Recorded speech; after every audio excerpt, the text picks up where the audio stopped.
This Amateur Radio Roundtable is brought to you in part by Icom America. Good evening to everybody out there, and maybe even good morning, depending on where in the world you are right now, and if you're listening on WBCQ. I want to welcome everybody that's joining us tonight. Maybe we've got some new people in here, but you're watching Amateur Radio Roundtable. I'm Tom Medlin, W5KUB, and we've got some real interesting guests on tonight. And we're going to be talking about some neat things coming up here real soon. If you are out there listening on WBCQ, world famous international shortwave station on 5130, we invite you to, if you've got a computer and internet there, come to w5kub.com and join us, and you can watch the show tonight, and you can also join in the chat room. Send us the email to tom@w5kub.com and give us a signal report where you're located, and we'd love to hear from you. And for any new people that might be in the chat room tonight, look at the top of our website and you'll see Facebook up there, Facebook and Twitter. So please join our Facebook group for the webcast, and it's a great ham radio hangout place, and you can post anything in here ham radio related. We've got a lot of people in here, about 6,000 people now in the group, and you can also find out much more about upcoming shows and so forth there. All right, so tonight we have, first let me say I've got a friend on here. Mark P is in the chat room tonight. Everybody say hello to Mark P. Mark P has just got his general class ham license, I think this weekend. And Mark has been at Dayton many times. He's from Kettering, Ohio. And he always had a tent outside next to ours, and we kind of helped each other out there until we moved inside. But we've stayed in touch with Mark, and Mark has been coming to Hamvention for a long time, but he just got his license. He's a general now, and he's got to get some equipment and get on the air. So congratulations to Mark P out there. So let me see if I can bring in our guest tonight. And here we go. Tonight with us, we've got a show about some upcoming scouting events coming up, and we're going to let these guys tell us all about it. We've got Jim Wilson K5ND with us. Jim is the chairman of the National Radio Scouting Committee. He's also president of K2BSA Amateur Radio Association. He retired publishing, and he's a retired publishing and communications executive. And his publishing career includes his time as a freelancer with Wayne Green at 73 Magazine, if any of you guys remember that. That was a cool magazine. And then full-time with HeKit, where he wrote their amateur radio license courses and various other things. And Jim's got a blog at www.k5nd.org, blog, k5nd.blog, if you'd like to check out his blog. And with Jim tonight, we've also got William Stearns NE4RD. You guys see him in the chat room all the time. And let's see, William is the social media coordinator, I think. Yeah. So let's go to him. Hey guys, well, talk to us. What's happening? Well, Tom, thanks very much for having us on your show. We enjoyed it the last time we were on the show as well, and look forward to talking about the National Scout Jamboree. Oh, okay, National Scout Jamboree. Now, let me write that down, because I can confuse that myself with Jamboree on the Air. Tell us the difference.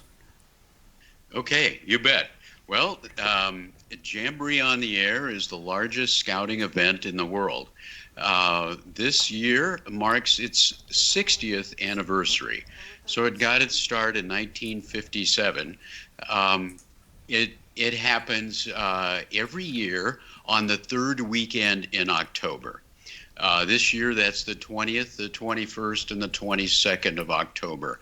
And scouts get on the air around the world. About 1 million scouts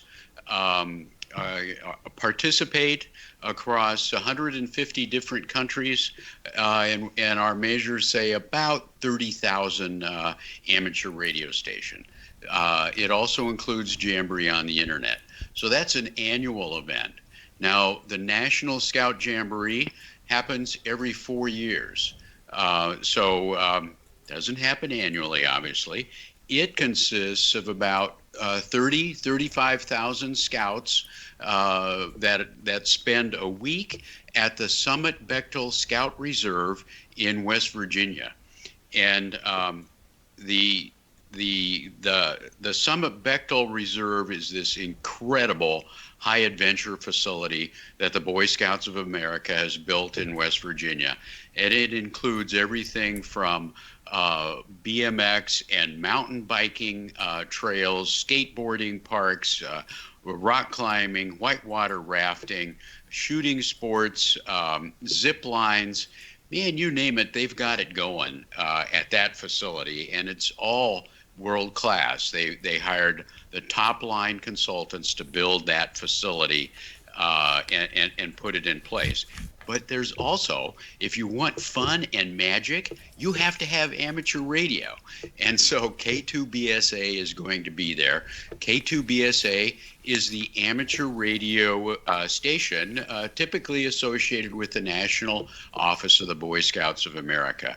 It was the call sign was set up in 1971 at the BSA's national headquarters in New Jersey at the time, and then it transitioned to Texas, and it has been at every National Scout Jamboree since 1977.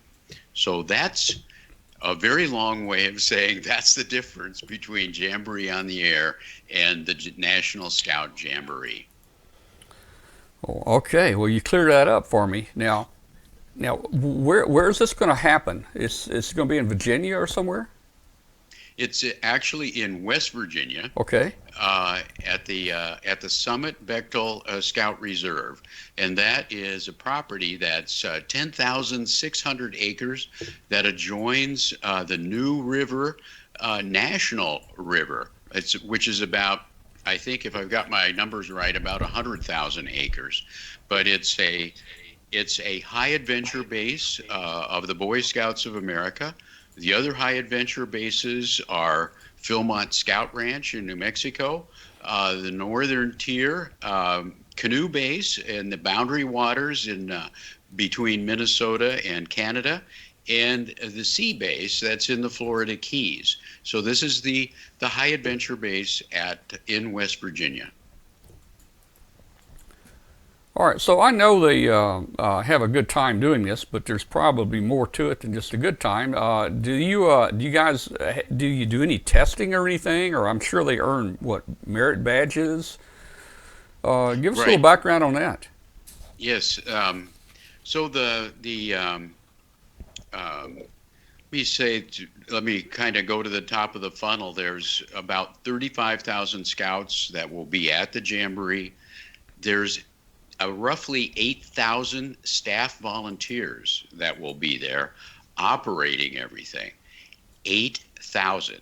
8,000 of these men and women and actually youth as well have volunteered to operate everything from the dining hall to a shooting sports range to zip lines. And what we have for amateur radio, we have about 40 staff members that are operating a demonstration station that we expect in 2013, which was the last Jamboree, we had 3,000 scouts go through our demonstration station. So we're expecting a similar number this time. We're hoping maybe it's a bit more, but we have 8 stations that are within 8 transceivers, along with antennas and hex beams, verticals, dipoles. Our sponsors, Icom America, is providing all of our transceivers. They've also built 3 repeaters there at the Summit facility. DX Engineering is providing antennas and cables and bandpass filters and that sort of thing. They're providing us 2 hex beams. And MFJ is providing headphones, dipoles, and a rotator for those hex beams. So we're going to be rolling into the jamboree. Oh, I'm sorry, that's the demonstration station. Mm-hmm. And then we also are teaching Radio Merit Badge. We have about 10 staff members that are conducting the classes. We'll start classes every hour on the hour. So if a scout shows up, maybe goes through the demonstration station and says, hey, I want to learn some more about this, they don't have long to wait to get into a Radio Merit Badge class. So they'll spend 90 minutes learning about operating and other principles of amateur radio. They'll spend 30 minutes with a radio in the demonstration station making contacts, and then another 90 minutes in class on the rest of the requirements for the Radio Merit Badge. And in less than 4 hours, they've earned their Radio Merit Badge and are on their way. So in 2013, we had about 330 scouts earn their Radio Merit Badge during the Jamboree. We also are running an ARDF fox hunting course that's within the Summit Center. Last time we had about 100 teams that we set them up with a directional antenna, showed them how to operate it with the receiver, and pointed them in the direction of the hidden transmitters, and off they went. This year we're also working with the land navigation team at the Jamboree. Brian Coleman, KB0MAP, is operating that, and he has, our course is a 2-meter course. He's got an 80-meter course set up there at land navigation, along with all the other orienteering activities that are underway at the Jamboree. Let's see. We also have a couple of special activities that are happening.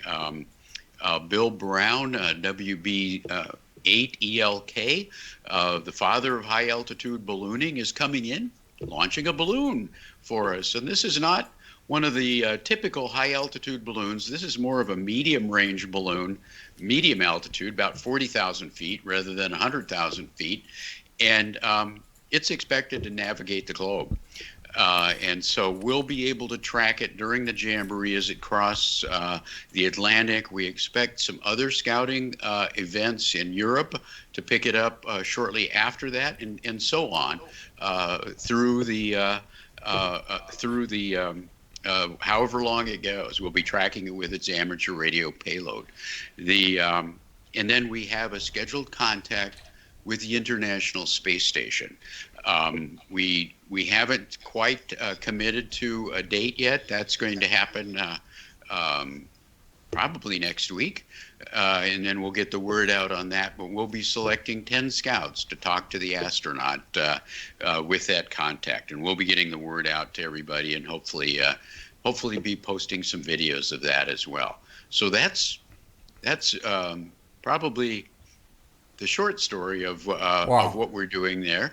You asked about testing. Now that I get back to your real question, we've been doing quite a bit of meeting and organizing and et cetera, but our testing is going to start on the 16th of this month. This Sunday, we're all arriving on the 15th and the 16th.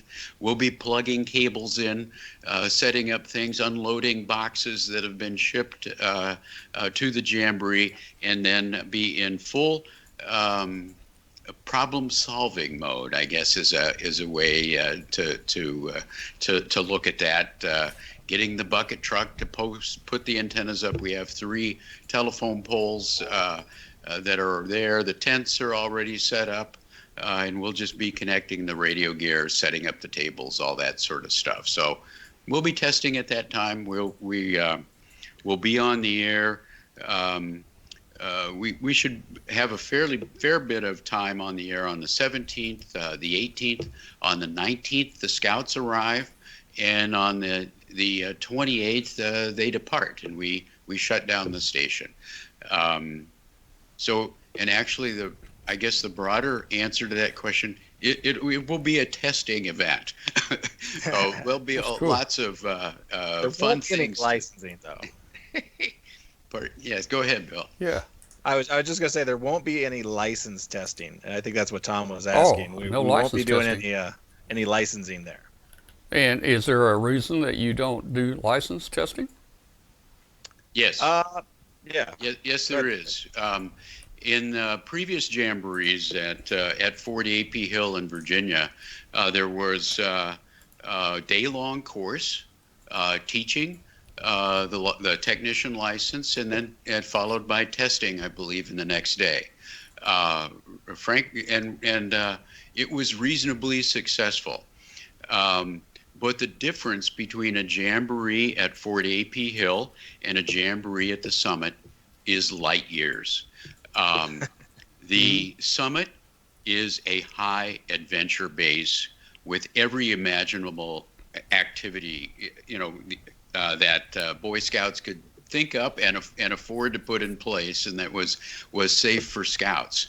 That's why they're there. I've got one for you here. I'll also mention that at Fort A.P. Hill in 2010, which was the last jamboree there were 100 merit badges on offer.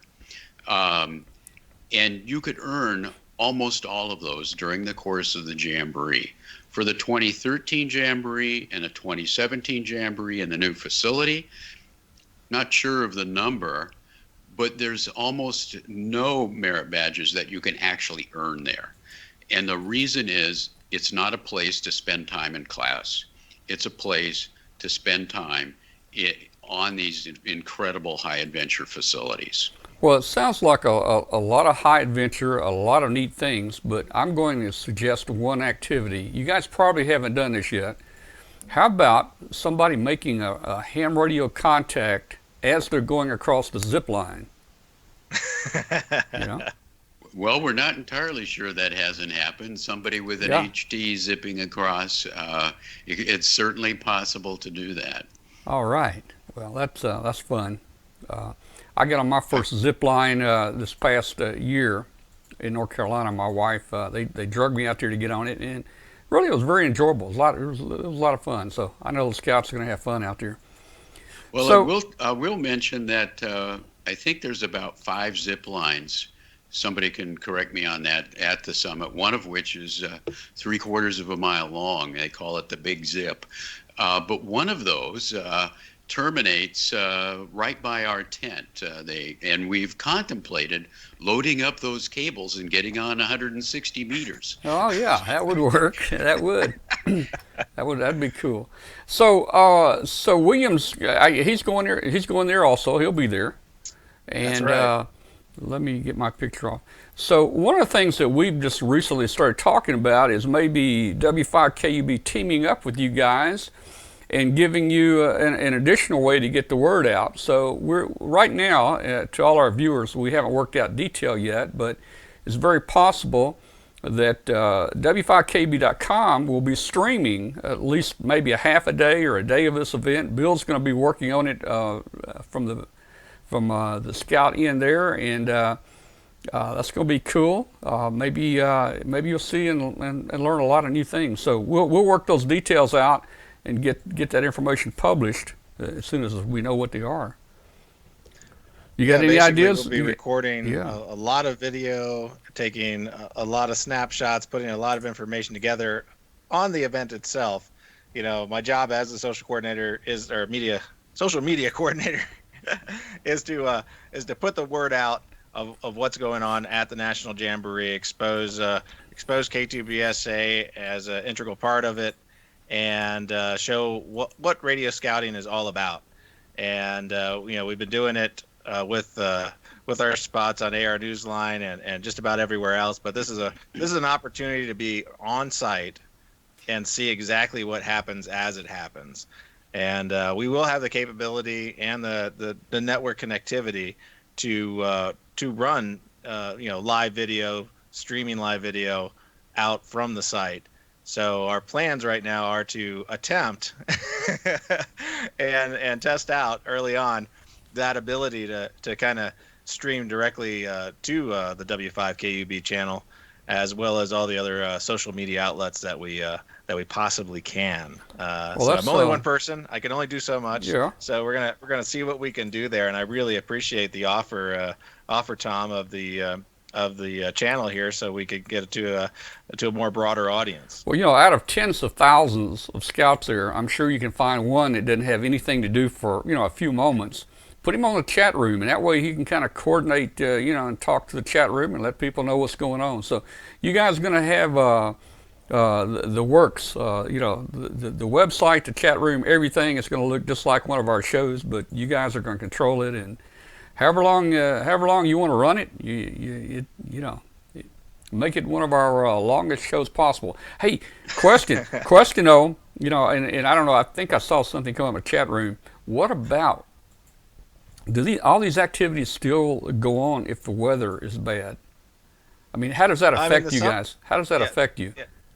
Yeah, some activities obviously will shut down because there's safety concerns with their we are in the mountains in West Virginia, and they do get lightning, they do get rain.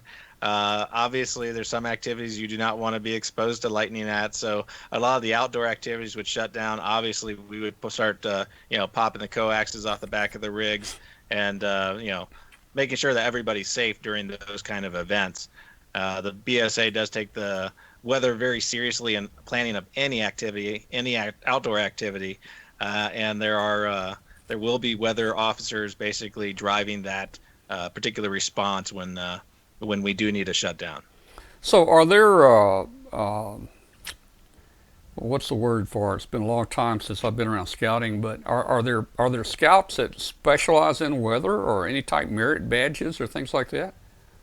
Well, there is weather merit badges and a bunch of other related merit badges to weather, but there is specific training for adult leaders to identify weather hazards, and of course, in our group we have plenty of Aries spotters, and I don't think we'll have at least on our side of things will run really smoothly in the K2BSA area with regards to knowing when we need to be off the radios. Well, that'll work well. And let me see. I'm trying to think. I'll just mention that there's there is an operations center that keeps tabs on the weather, watches the weather patterns. In 2013, most afternoons, 3 or 4 o'clock, a thunderstorm would roll through with a fair bit of high-powered lightning. And we got advance warnings of the weather coming in. They have to clear the zip lines, of course, and so they time it so they can clear all the people off the zip lines and down off the towers and that sort of stuff. And we also disconnect all our radios. The somewhat good news of when the rain comes through, people dive for tents. We have a 40 by 40 tent that houses our demonstration station and several other tents for the radio merit badge classes. So we get a lot of visitors.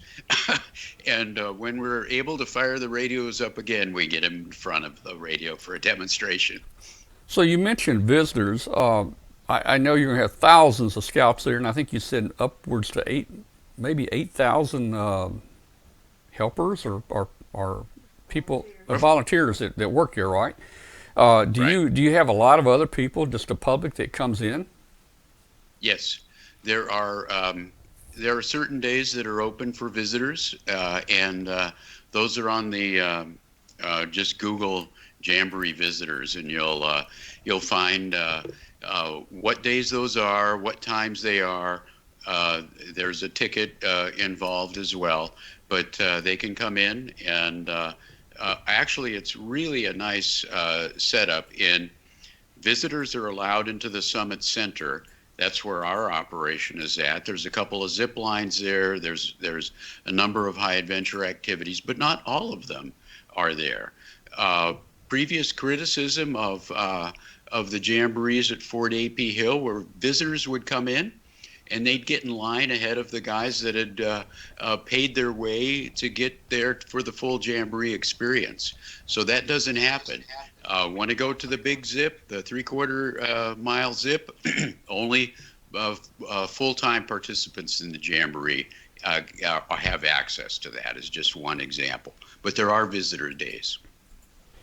Okay, well, there's been several questions in the chat room here. I see Bill's answering them. So there's probably going to be a lot of questions throughout the show, and I know Bill's going to hang out in there, and he'll probably be able to continue with information about this. Well, you know, this is going to be almost exciting to these scouts as the eclipse, you know, coming. I mean, just once in every 4 years, right? I mean, that's a long time to wait. That's right. It's once every 4 years. And I'll mention the World Jamboree is on a similar schedule. It's 2 years from now. 2019 is the World Scout Jamboree that will also be at the Summit Bechtel Reserve in West Virginia. So that'll be an exciting time as well. And I'll mention, in order for us to conduct demonstrations, we need somebody on the other end of the QSO.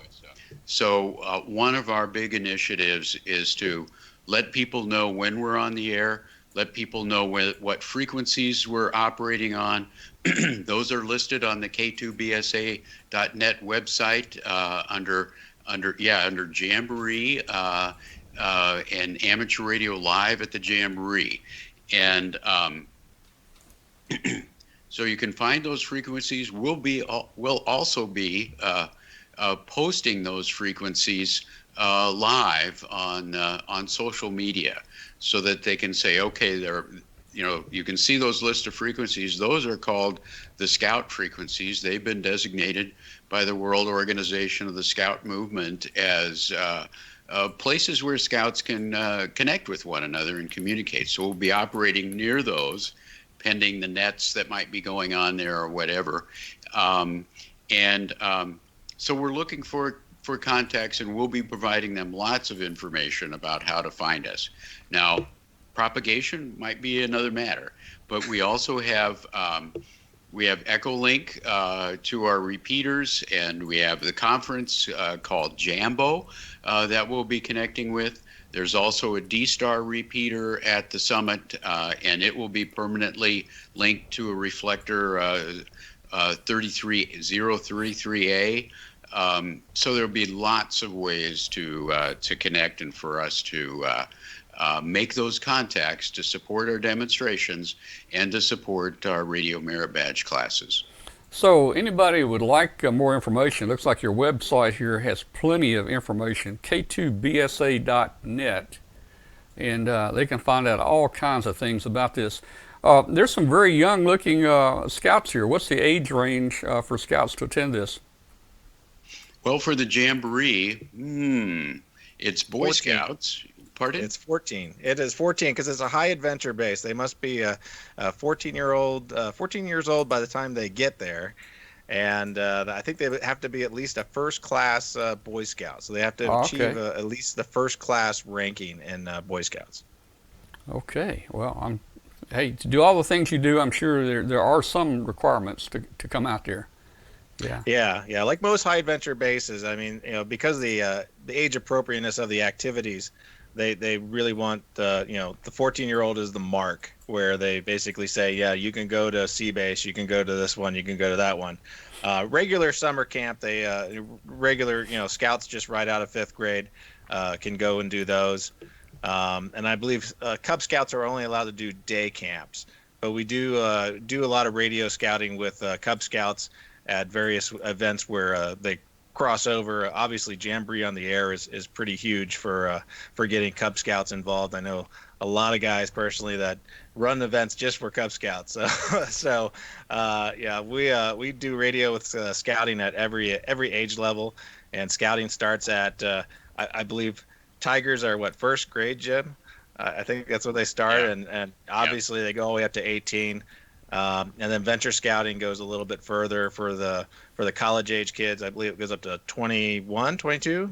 Yeah, venturing is 14 to 20, and it's co-ed. Okay, 14 to 20. Yeah. Well, I'm gonna try to Go ahead, work Doc. you guys. And William try to get some video of me working you guys if that's possible. Yes. That'd be cool. We'll show it on the show.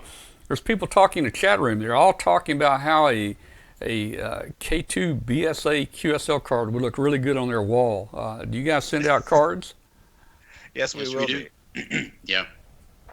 I bet it's And we'll going to do be. logbook of There the will be a world. bunch of cards, right? Yeah. Yeah. How many contacts Yeah, would you just- make?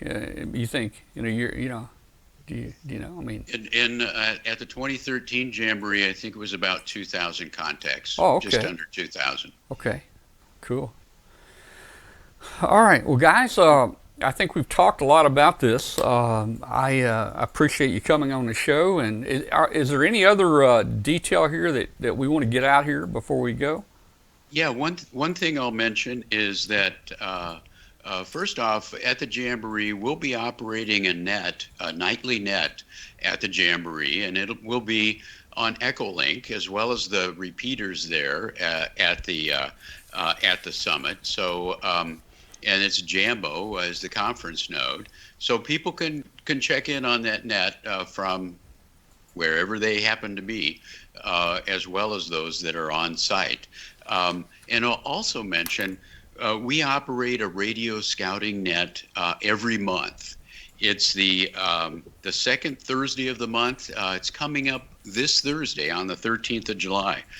Chris Overby, WA5DM, operates the net. It's at 9 p.m. Central on the second Thursday, and it's on Echolink conference node JOTA-365.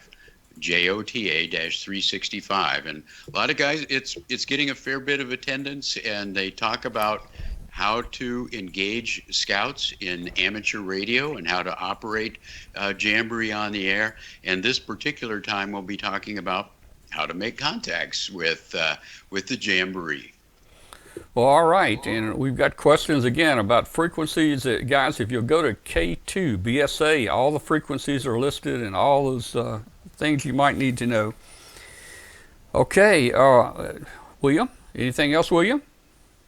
No, just answering questions there in the chat room. I'll be around, and I'll listen up for more questions Okay. and stuff like that. So I'll hang out, and I'll probably see you in the hangout after the show anyway. All right, well, that's great. We look forward to seeing you. And Jim, thank you so much for coming on. This is a really a great segment tonight, and we're going to be looking forward to working the scouts down here. Well, Tom, thank you very much for hosting us tonight, and for your support of our Jamboree operation. And we'll get a video of you making contact with K2BSA. If you during can, the if you Jamboree. can, you can. You might not, but hey, I'm gonna try to get one on this end. But it's all gonna be good. Thank you so much, Jim and William, for coming on the show tonight. Thanks. Thanks a lot, Tom. Thanks. 7-3. 73. All right, guys. Hey, we're gonna give away a prize tonight. Hey, look at here. We're gonna give away a digital multimeter to some lucky viewer tonight. Hey, digital multimeter. I mean, it's not real expensive, but let me tell you, if you don't have a digital meter, if you're just getting started in electronics, this thing will do it all.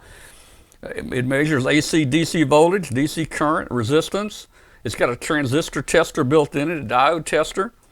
It's got a battery tester in it. Now, you would think you can take a voltmeter and you can test a battery. Well, really, that doesn't test a battery because it doesn't put a load on it. And you probably noticed that when you test a battery in a circuit, it might say it's good, but when you turn the device on, the battery drops pretty bad. So this thing actually puts the proper load on the batteries to test it. So we're going to give this away. Hambot's going to give us away in just a minute. So we'll be back with you in just a minute, and we're going to be talking about giving this away. Hambot's going to give away a meter here to everybody. So we'll be back in just a minute. Start this year's contest season with Icom. Heard it, worked it, logged it. The time is now to get your contesting equipment. Let Icom help you make as many contacts as possible. Start off strong in contesting this season with the IC7300, ideal for the ham on the go. It's a high-performance, innovative HF transceiver with a compact design. It has RF direct sampling, 15 discrete bandpass filters, a large 4.3-inch color touchscreen, real-time spectrum scope, and an SD memory card slot. Use the IC7851 and get the most out of the contest season. Raise the bar and hear what others cannot hear with this HF through 50 megahertz transceiver. It has reciprocal mixing dynamic range, crystal clear local oscillator, spectrum scope, dual receivers, and a digital voice recorder. The Icom Hams to America sweepstakes is coming to an end. There's still time to enter for a chance to win a grand prize, an unforgettable experience to attend the 2017 Tokyo Ham Fair. The drawing for the grand prize will take place July 17, 2017. Visit www.icomamerica.com/amateur for more information on Icom radios. All right, guys. So we're bringing Hambot in here. Come on in, Hambot. How you doing, Hambot? We hadn't seen you since Dayton. Just a second. I'm gonna play Hambot.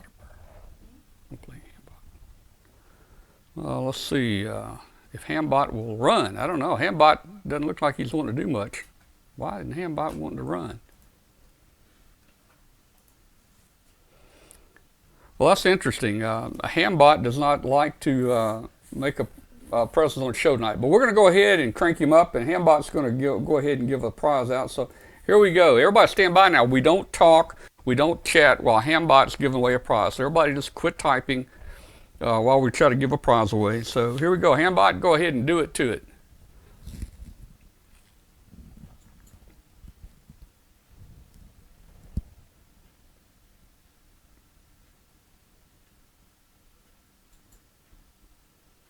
I don't see Hambot do anything. Is Hambot working?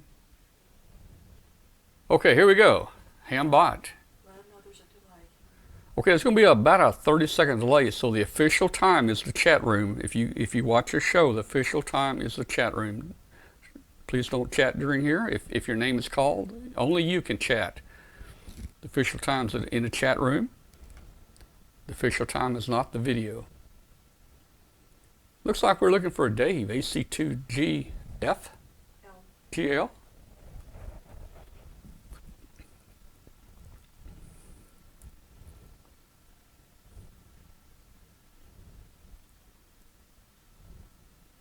And we're waiting. We're waiting on Dave. He must be sleeping. Oh, did he win? No. He got it. Okay, boy, he was down in what, 5 seconds, wasn't he? He was down pretty close to the end. Okay, so Dave, AC2GL, won the 7-function digital multimeter, and we'll ship that out to you in the next day or so. Congratulations, Dave, and we'll get that out to you. Thanks for watching tonight. All right, so let's see what's next on the show tonight. We're going to bring Katie in here in a minute. I think Katie's here. Let me see if Katie's around. Let's see if we can get her in here.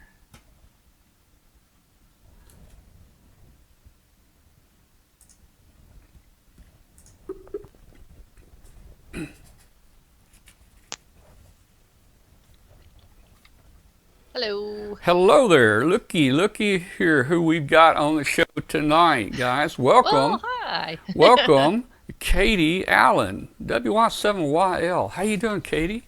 I'm doing great, Tom. How are you? And hi to everybody in the chat room. Oh, man. Look at it. We're already getting Go Katie on here. They don't ever say that when I'm on here.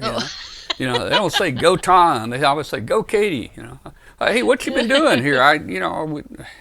Man, it seemed like a long time since we talked. You were with us last week, weren't you? No, I wasn't here last week. I think it's been a couple of weeks now, actually. Yeah, well, we missed you, man. What have you been up to? Honestly, not a whole lot. I was so busy in May and June. I think I finally pooped out after all my activities after field day was over, and just been kind of laying low for a couple weeks, and it's gotten really hot here. And but we are getting ready for trying to hopefully, knock on wood, that the weather holds up this weekend. But we've got N7QAX and W7ETR coming over on Saturday, and we're going to put that 20-meter beast up on top of the tower. So kind of looking forward to that. That'd be cool. Like I said, Yeah. And, don't you never have enough antennas up? Well, Right. no, definitely not. And you can tell when you look at my yard. It's just we keep adding more. We did add a 30-meter double bazooka. It's one of the radio waves antennas, and I'm not sure. Dwayne, where'd you put that up? How many feet up? 45. That went up on 45 feet up the tower. Yeah. So we're working on it. Hey, here's getting a there question. slowly. Cass wants to know if you were at the Wyoming State event.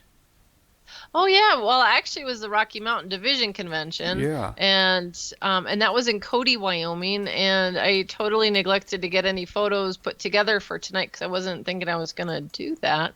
Oops. But yeah, we had a great time out there. Sean KX9X came out from ARL headquarters, and we did a bunch of satellite work he did a bunch of satellite work on the way and to and from, and we also spent a day in Yellowstone. And we're going to get Sean on here in a couple of weeks. He's got to get through the rest of this month. The ARL board of directors meet not this weekend but next weekend, so he's pretty busy up until the meeting happens. And then so maybe the week after that we'll get him on, and we'll talk about satellites. So he's looking forward to doing that, and we'll show off some of the photos I took of him. But it was a lot of fun, and after watching it, Dwayne and I are both kind of like, all right, we wanna try this stuff out. It looks like a lot of fun and be a good excuse to get out and about, and kind of like geocaching. It's another way to do some different outdoor activities, and you can still use ham radio. And obviously with the satellite chasing, you are using ham radio, but Yeah. it's kind of a little bit of both. Yeah, I haven't worked in satellite in a long time. I need to get back into it now. So do you think Sean's going to, we're going to talk about satellite operation, maybe? Now, Yep. Now, let's see, make notes. We can get him on the show next week, but the week after, I think it's the week after. Oh, that's right, yeah. The week after, we're going to have a guest. Jerry Ellsworth is going to be on. Right. I don't know if you know Ham Jerry. chicks. I do. know Jerry? That's awesome. Let me Another tell ham you, chick. let me tell you, you'll be blown away when Jerry gets on there. I don't know what we're going to talk about: welding and building race cars, or ham radio, or who knows what. Man. But anyway, All sounds good. yeah, yeah. In fact, hopefully you'll be with us that night, and you two can talk, and I can just watch. Well, that sounds good. I would love to talk with her. I didn't get a chance to at Hamvention, and we talked about her actually at a committee meeting not too long ago. So I think it'll be great to actually have a chance to talk to her. And I keep losing my earphone here tonight. Sorry about that. Well, hey, can I take a minute and give Sure. a plug out for someone and their Hamfest that's coming up? Of course you can. Sure. Oh, good. Well, I want to say hi to Mark. I know he's here in the chat room, N5HZR. He's I think he's the president of the club that's putting on Ham Holiday, which is happening on July 21st and 22nd. So that's 10 days, 10-ish days from now. And they have a new location, and they are going to be at the Tower Hotel in Oklahoma City. And they're really excited about it. They've got a lot of new things happening. They even got Don Wilbanks coming on Friday night as their banquet speaker. And, I think that'll be a lot of fun. Don's always a lot of fun at. Uh-oh. What happened here? Katie froze. Katie froze? I'm not frozen, but Katie froze. The webcast looks like it's still working. But we lost Katie. Huh. Hey, while we're waiting to try to get Katie back, I don't know what happened here. Dave, AC2GL, says he never wins anything, and he was so excited to win that meter. But he said give it to somebody else. So he's already got a couple digital multimeters. So Hambot is going to give that meter away to another person in just a second here. Let me see if I can get Katie back on here.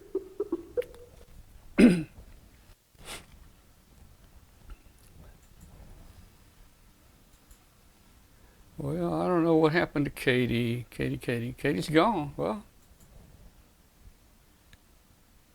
Katie, if you were watching, call me back if you can. But we're not connecting with Katie there. Don't know what's wrong. Okay, so is Hambot ready to give the prize away, Kathy? Oh, there's Katie calling. Let me go ahead and get her, and then we'll do the prize. Oh. Okay, Katie, what did you do?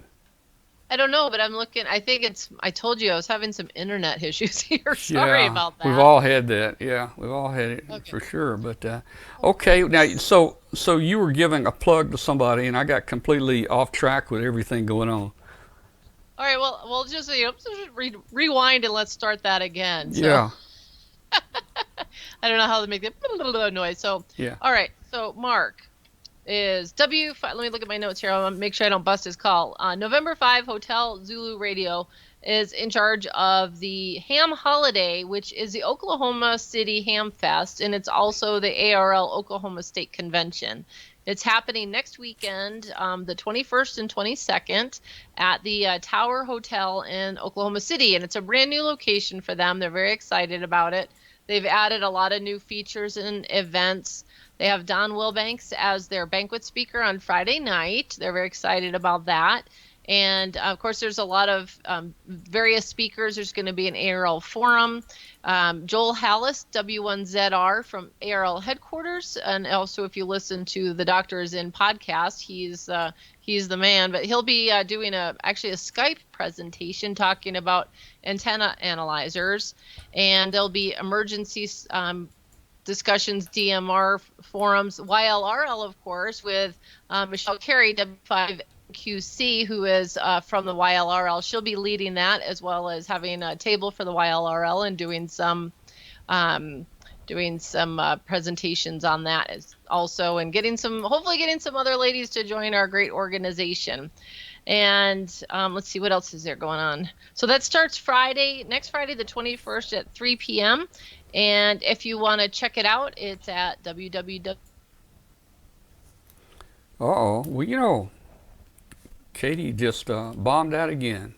I don't know what's happening here, but we'll try to get you that information later. So Katie's gone. Must be bad weather out there out west. Maybe she's getting snow again. I don't know. All right, so Hambot is ready. We're gonna give that prize away again. Dave said give it away again. So go ahead, Hambot, and let's see what happens.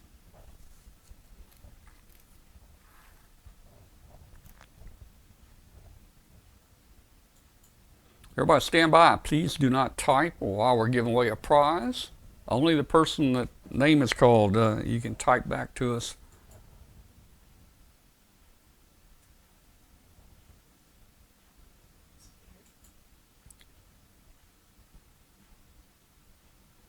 Looks like we're looking for AC2BA Dave.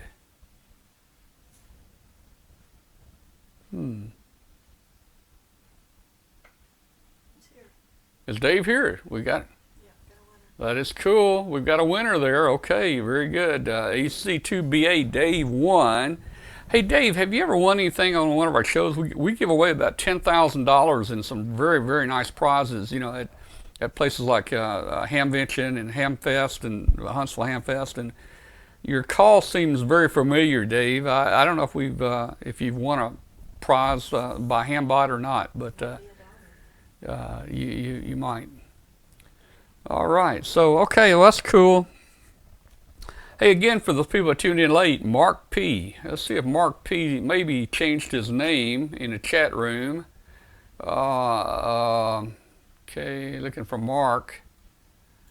Mark P. is still in here. Mark P. just got his ham license this past weekend, and he got his general license. He'll be getting his extra class here real soon.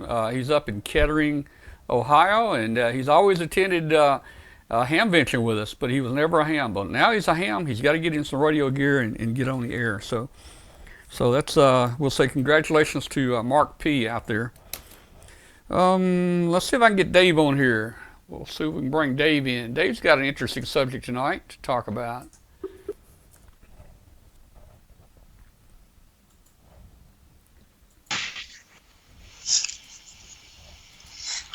Yeah, thanks. How are you? There we are. We've got Dave in here. Let's see if we can line him up a little better. Let's see. Yeah, that's not too bad, I guess. Let's see. Make a little adjustment here. Let's see if I can remember how to do it. There we go. That looks better. Okay. Well, say, hey, Dave, how you doing tonight? I'm doing great, and looking forward to a great weekend. Our club is providing communications for a very long and strenuous foot race, and I've done this before, and it's just great fun. Well, that's cool. Now, foot race. It sounds like that could be hot out there, man. Well, it's been hot, but we've had our first storms of the monsoon, and actually it's just 69 outdoors right now. The foot race is the Hard Rock 100. It is a 100-mile foot race. It's considered a premier event, and we get world-class people here to do it. I think they're all crazy, but as long as I'm just providing the radio communications, I'm fine. Man, 100-mile. I guess you guys must use repeaters or something, right? No, actually, because it's in the mountains, we have a packet network set up. Okay. With a whole bunch of nodes that brings everything together. It seems to work very well. All right. Well, that's cool. And they got to run through the mountains? I mean, I can kind of, hey, Dave, when you get as old as me now, your knees go out. I can't run as much like I used to, but hey, running in the mountains is not an easy thing, man. You know, that uphill part gets you. Well, you start at about 9,000 feet, go up to about 14,000 or 13,000. They've got total altitude gain and total altitude loss is 32,000 feet. And they start and end at the same place. And yeah, it runs for 48 hours, nonstop foot race. And I look at these people and the early ones who come in, and they've got news people around them and everything. These guys are quite the celebrities. I'm not convinced they're human. I think they're aliens, actually. Oh man. Oh wow. I can't imagine a run in terrain like that. I might could do the downhill side, but not the uphill anymore. You know. Yeah, I know what you mean. Yeah. Well, hey Dave, what are we going to talk about tonight? You got some subject that we're going to throw out there? Well, I did a video recently on baluns. It had about 5,000 views, so people seem to like it. Got a good response. I've been doing some soul searching on my YouTube channel now to just kind of go back and find out what people are really interested in by looking at the stats on the various videos. And it's clear what people want to see are the tutorial videos, not the reviews. Mm-hmm. So I'm going to be emphasizing the tutorials quite a bit more in the future. And the balance video is up there. It's rather long, but I've got some charts I can go through to make it short and sweet. Yeah, well, first, let's tell people where they can find it, and it's on your channel. Yep. And it's about 20, I watched it, it's about 25, 26 minutes long, I believe. Right. So let's do a little recap of it to get them interested, so they'll go there and see the whole thing. Okay, well, let me put up one little, where to go? So, here we go. So how long have baluns been around? I know back 50 years ago when I got a ham license, I didn't know anything about baluns back then. Well, I sure didn't either, and as I mentioned in the video, my first experience with baluns was a bad one. Now let's see, how do I share this thing? You hit the little plus down at the bottom, and share screen. Down at the bottom, okay. Share screens. Uh-huh. And I'm going to share the second screen. Start. Okay, now tell me if that is moving. Okay, it is moving for you. Okay, this is a GIF I created as part of the video just to show the difference between balanced and unbalanced. And it refers to transmission lines.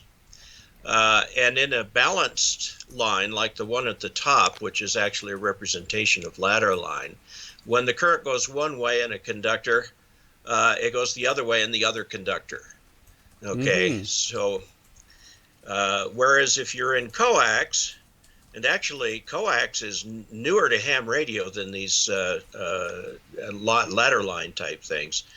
In the coax, in theory, the shield is at ground potential, and all the work is done by the center wire. As it turns out, antennas tend to be either balanced or unbalanced inherently.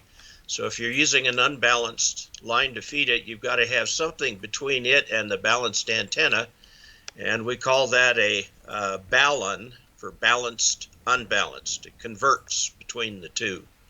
Nearly every radio these days is got an unbalanced output, but a lot of antennas, like plain old dipole, are inherently balanced and could have, to good effect, a balun there. Although I was telling the story, I was at a special event station back when I was in the Air Force, and a guy said, we're going to put up an 80-meter antenna and use a balun. And I go, what's a balun? And he said, you got to have it. The antenna's not going to work without it. So we strung it up there, and as it was getting dark and time for the special event, the 80-meter antenna would not tune. So I snuck up there, took the balun out, made a regular old-fashioned dipole, and it worked great. So that was wow. my first experience with baluns. Now let me see if I can I've just got a couple more charts that show a few things about baluns. And you know, the biggest question that I have had from people is, do you use a current balun or a voltage balun? And that's the one in my research I've never been able to answer. Do you know more about that? No, I mean, I don't know which one to use, to tell you the truth, you know. Well, here's an example of a very simple balun. It's a transformer. Okay, and over here on, oops, I transitioned too quickly. You know, the nice thing about doing this offline is that I can stop, edit out, and start over again. This is what you might see coming out of a radio over here. You got ground, you got the internal wire and the coax, okay, and you've got a balanced feed line, like ladder line. Just a simple transformer will do it, because this is connected to ground. None of these are, so we're going to get the, this shows the voltage on the line here, okay. Notice that this voltage is half, but the other half is down here.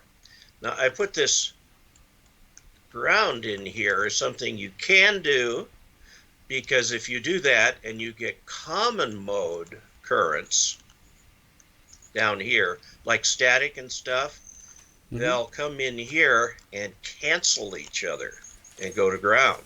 And the only signal you'll get through is the differential, so that's pretty cool.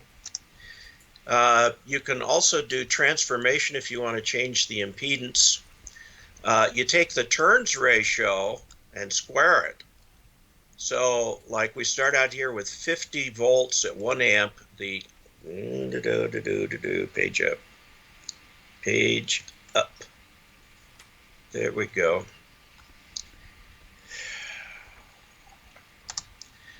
If I were an expert at this, I'd be dangerous.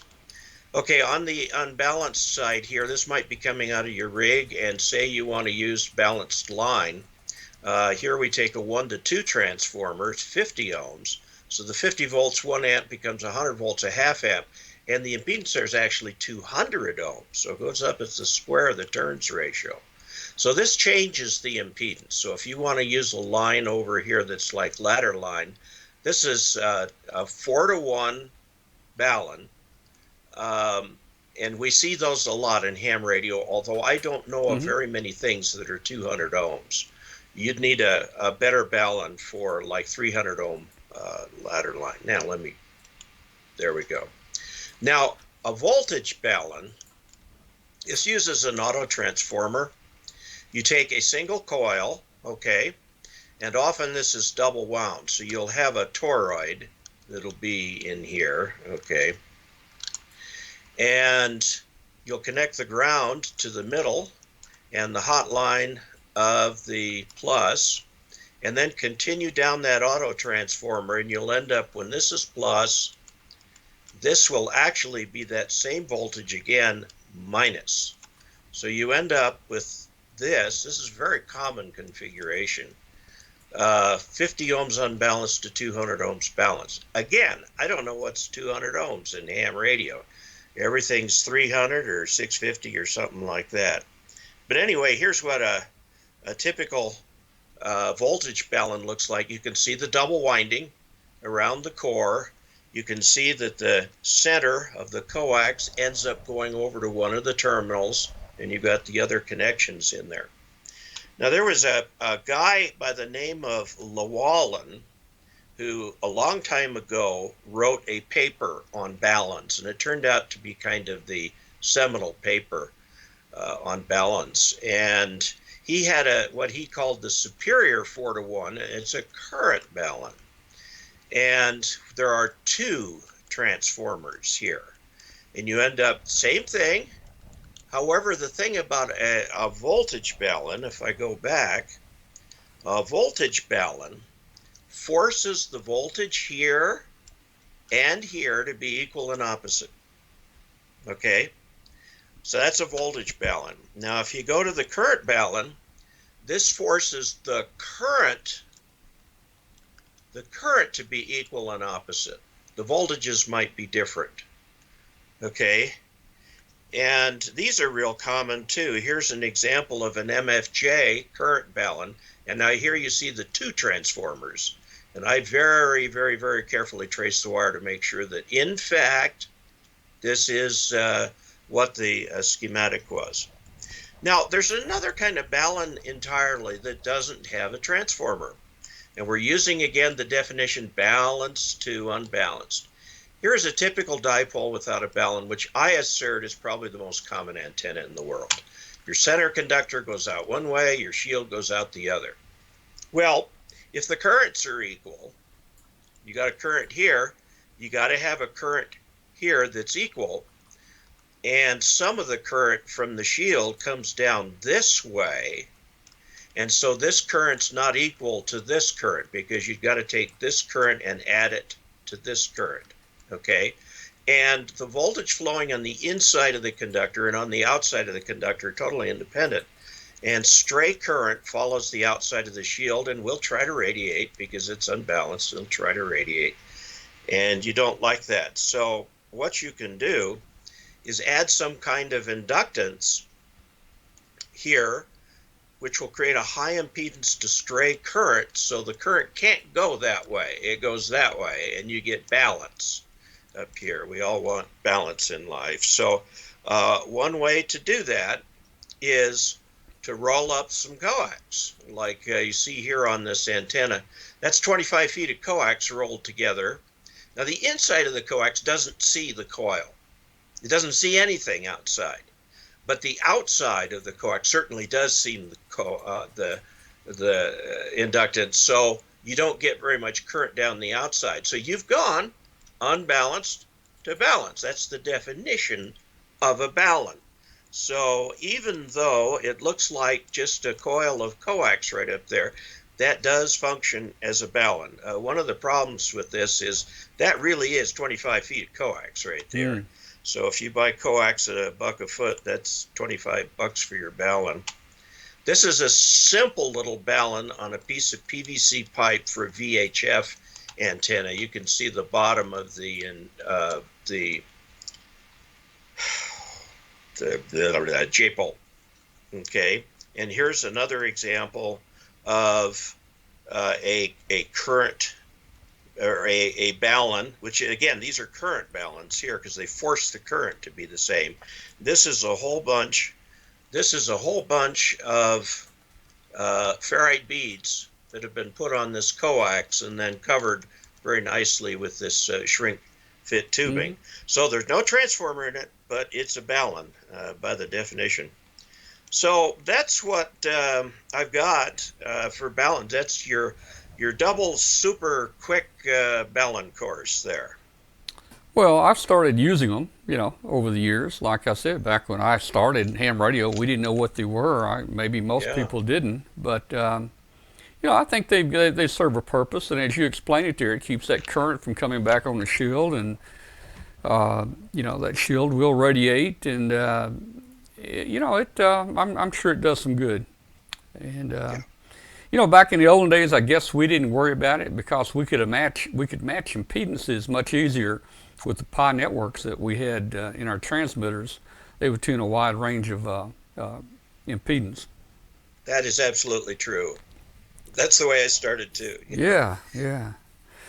All right. Well, okay. I don't know what happened to Katie tonight. She dropped off twice. Every time she started to give a plug to the Hamfest, it dropped off. So we're gonna have to get that. We'll get that on the next show, hopefully. I think it's a competitor, a different Hamfest that keeps shutting her down. Yeah, they probably own Comcast here. Yeah. Yeah. Oh wow. Hey, Dave. Now, you're out west. Are you going to be anywhere near the solar eclipse out that way? Well, looking at the map, it looks like where we are here, we're going to see an 80% eclipse. Yeah. We'd have to travel 3 or 4, well, by road, 200 or 300 miles to get to somewhere where it would be a total eclipse. Now, here's a map of my area.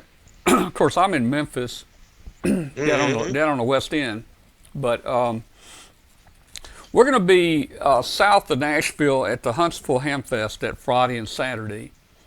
And we're going to spend Saturday and Sunday, and we're going to spend the night in Huntsville Sunday and drive up to Nashville area Monday morning. Now, the total eclipse there is around 1:15 p.m. Just north of Nashville. We're going to drive up to a little city north of Nashville there, where we'll be in the 100% coverage area. So this is going to be a neat event here for people to see. If you're out where you can get to it, man, you ought to go see it. Well, make your reservations now because there are a lot of people who want to see this. Well, we're not going to stay in a hotel because once we see it, it'll be 2 o'clock in the afternoon, and then it's a 3.5-hour drive home to us back to Memphis. So we're making a detour from Huntsville back on that Monday up through Nashville and across, and it's Interstate 40 all the way. So it's a pretty easy drive. Actually, Kathy, how far is Nashville? 3 hours or 2 hours? 3 hours. About 2.5 or 3 hours. It's not that far. So that's going to be kind of cool. I know we got a few other people that go into Huntsville are going to probably try to do the same thing there. I've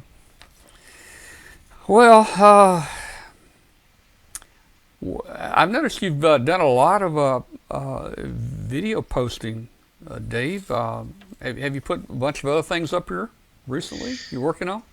Well, I put one up today there's a lot of controversy about DMR radios, digital mobile radio, which is yet another form of digital voice on VHF and UHF.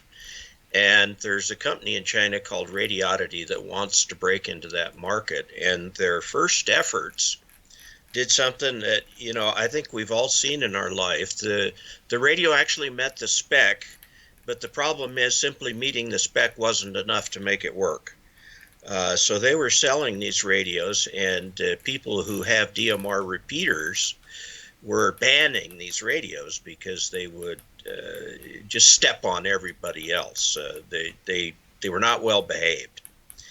And so there's been apparently a lot of ill blood between Radioddity, Baofeng, and these repeater owners. And so I did my video about it, and I think, I tried to explain as best I could what happened, why it didn't work, and so on. And Radioddity wrote back to me and said, "Hey, we saw your video. We think we fixed it." So I got let's see, the Radioddity is it's the number 55, and they've got a plus after it. And I did some testing today with that, and it does look promising. It looks very promising because they're not just transmitting the whole time. They're just transmitting in one time slot. That's a major step forward for them. And now, unfortunately, we don't have a DMR repeater here, so I can't say how well it will work with the repeater. But I was delighted to find out that, it's got real possibilities. The waveform looks right. Well, that's good. And we're looking forward to seeing some of those videos. So if you want to check those videos out, guys, go to Dave's channel, www.youtube.com/Dave Casler, right? Yeah, either Dave or David works. Yeah, I think both work there. Okay, cool. Hey, I still got on my mind this eclipse thing. I want to show you a video right here on the internet. There's all kinds on here.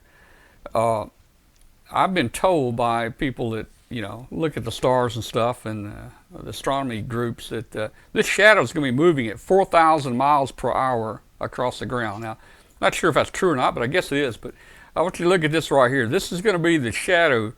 This is the total darkness here. It's going to hit the U.S., and you can see it's a pretty narrow path. Yeah. And it's going to go right across there. Look how fast that's traveling. The United States is 3,000 miles across, so this is probably not to real time, but they're demonstrating it here. But that shadow is going to be moving pretty fast right there. And even for people, what I've been reading, I mean, even if you have like a 80% blockage, you're still going to have quite a bit of daylight. You're really not going to. It's not going to get real dark. So that's the reason we're going to go try to hit the the center of it, and that'll be the first one I've actually ever really made the effort to go to. Well, something to look at is if you're near trees, you know how the light is speckled through the trees. Mm-hmm. When the sun is eclipsing, you see zillions of little eclipsed shadows down there, and you can see it happening. It's just the coolest thing. I didn't know that the leaves would focus the light like that, but they do. Well, that's kind of cool. Probably something to do with like these boxes you can make with a pinhole box, or if you don't have glasses, guys, you don't want to look at this with your eyes, but you can take a cardboard box and poke a hole in it and let the sun come through that hole, and you can actually focus that beam on a piece of paper, and it'll look just exactly like the sun, and you'll see the eclipse go across here. Now, I've seen partials using that method, but we're going to have glasses with this time, and I think it's just going to be something that kind of is a once-in-a-lifetime thing, people need to do. Oh, yeah, absolutely. All right, well, I tell you, I'm going to go ahead and we're going to get ready for Hangout on here. I'm sure we got a few people that are going to join us on Hangout. Dave, thank you very much for your segment tonight. Good to be here tonight. And we'll see you next week. Okay. All right, 73. 73 to you too.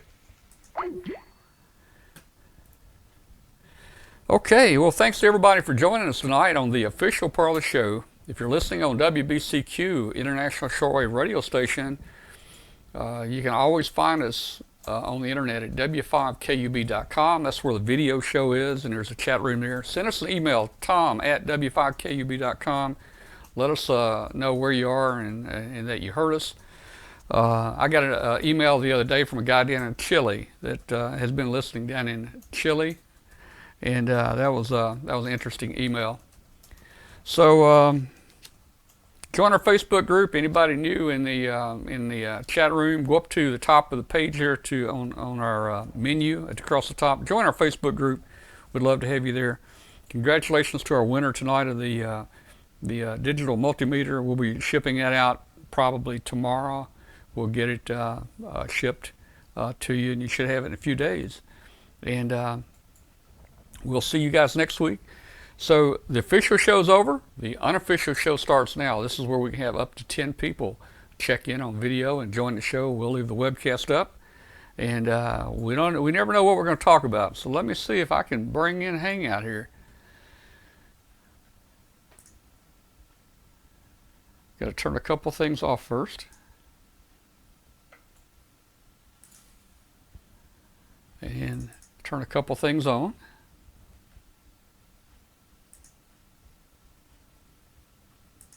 And well. Hey, Tom. Hey, do I have audio? Audio. All right. Hey, it's working tonight. How about that? And I hear feedback. You bad. It's probably me, yeah. Oh, it may be Skype. It's about a 1 second delay, so I'm sure it's Skype.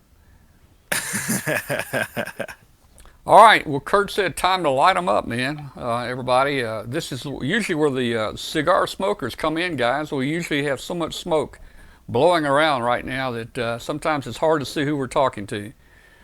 Bill, why aren't you smoking your cigar tonight? Well, I might be hiding one. Yeah, maybe you're cutting back. I don't know. I don't want to force you to light one up. And of course, Doc hadn't been on here with us in so long and hanging out. Now, Doc used to be the one that really he'd go out in the car. Doc would go out and get in his car and talk to us from his car, and boy, he could really smoke that thing up. Yeah, I just talked to Doc in the chat room a little while ago. He's getting all ready for National Jamboree as well. So. Oh, okay. Yeah, he's a big player in that too, I think. Yeah. I think he's the lead medical. He's the leader of the medical team. Oh, that's cool. If I remember correctly. Yeah, he probably is. Yeah. If not, he should be. He's he's big cheese. Okay. So where's everybody else in Hangout tonight? Mark P, get in Hangout tonight. Mark P, you still on? Let's see. Mark P's still in there. You need to get on Hangout, Mark P. He just got his general license. We can all give him pointers tonight. We can just fill his ear up with hundreds of things not to do, probably. Let's see. Let me see if I can get you. Let me get you on the show. Those of you that like all those JT modes, they released a new version, RC1 of WSJTX version 1.80, and it has the two new modes in there. FT8, which is the fast.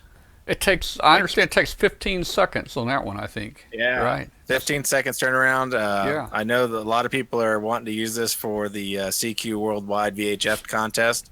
It's really good for E-season. Obviously, we're kind of coming towards the end of it, but there is a 6-meter opening right now. I don't hear anybody here, but I see a couple of multi-hop connections going on right now. So yeah, definitely check it out on the WSJTX website. Now, Mark P tells me that he only sees me in the room, but I don't understand what's going on because I only see you in the room. Maybe, let's see, how do I invite somebody? Let's see. How do you invite somebody? Oh, plus up here. Let's see if I can do this. Invite. I don't remember his name now. Let's see. It's Mark. Mark. There he is. Let me see if I can invite him and get him in here. That's what he did to me the other night. Oh, there you go. There's one. No, that's the wrong Mark. That's another Mark. Yeah. Yeah. I just invited Mark P. Let's see if Mark P can get in here. Now the Mark is on there, boy. What do you got? You got a fire or something going in front of you there? It looks like you're suntanning from your eyeballs down, man. What? There we go. We got Mark P in there now. There we go. All right, Mark P. What happened? Why couldn't you see me? What were you getting? Well, we could see only you on the web. Oh, on the web. Oh, yeah. I know. Yeah. I fixed that. I thought maybe Hangout was acting up again. Last week we tried it and we could only. There was nobody in there. Basically. Oh, well, okay. Well, hey, congratulations, man. Got your license now. What do you? Now I just have to make some contacts and get some stuff to do that with. Yeah. And you tested. It didn't even cost you anything to test. They were giving free test out of, what was this, at a Hamfest nearby? Yeah, it's a Hamfest in Indianapolis. Oh, that's cool. Jim wants to know how he finds Hangout. Jim, let's see if we can, somebody post. Can somebody post the link? There it is. Bill beat me to it. Jim, if you will, excuse me. Jim, if you'll click on that link, you can join us on Hangout.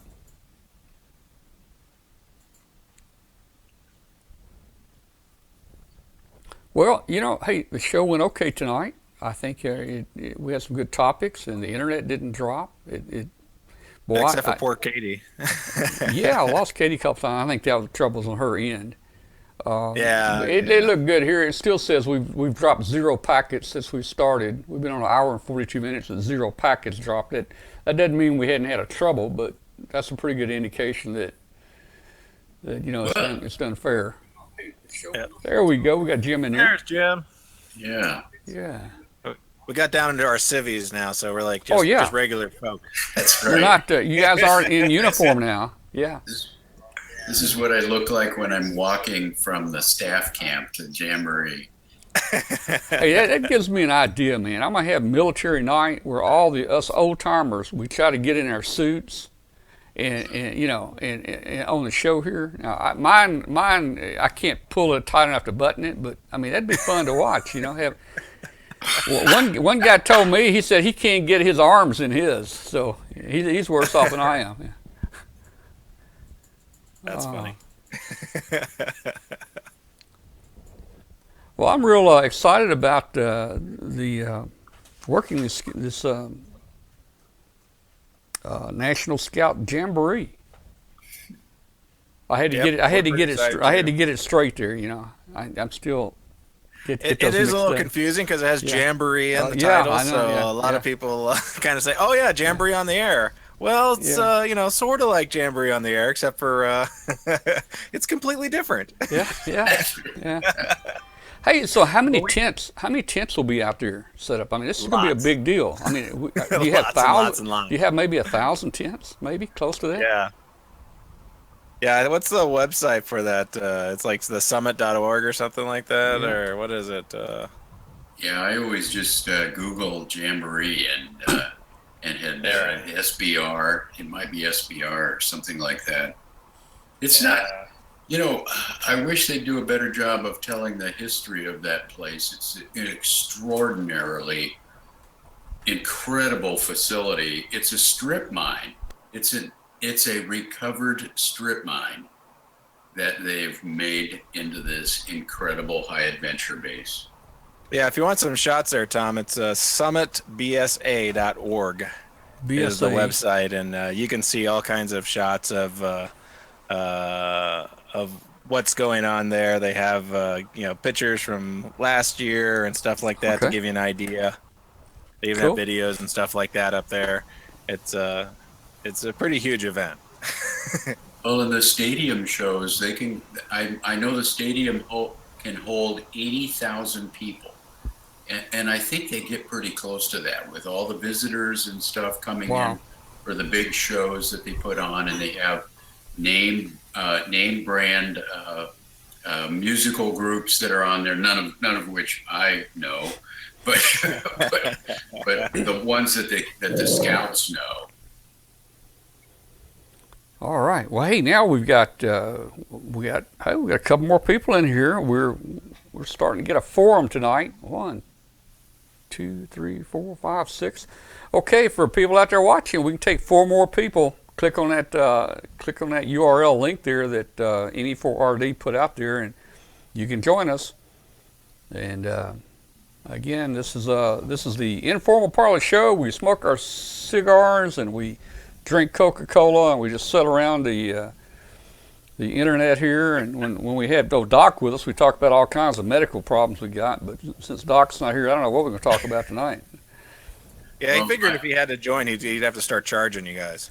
I think that's why Doc dropped off. He wasn't getting paid for all the advice that we were getting from him. I heard Bill talking about the new WSJT-X software. I just downloaded it today and had maybe 4 contacts on FT8.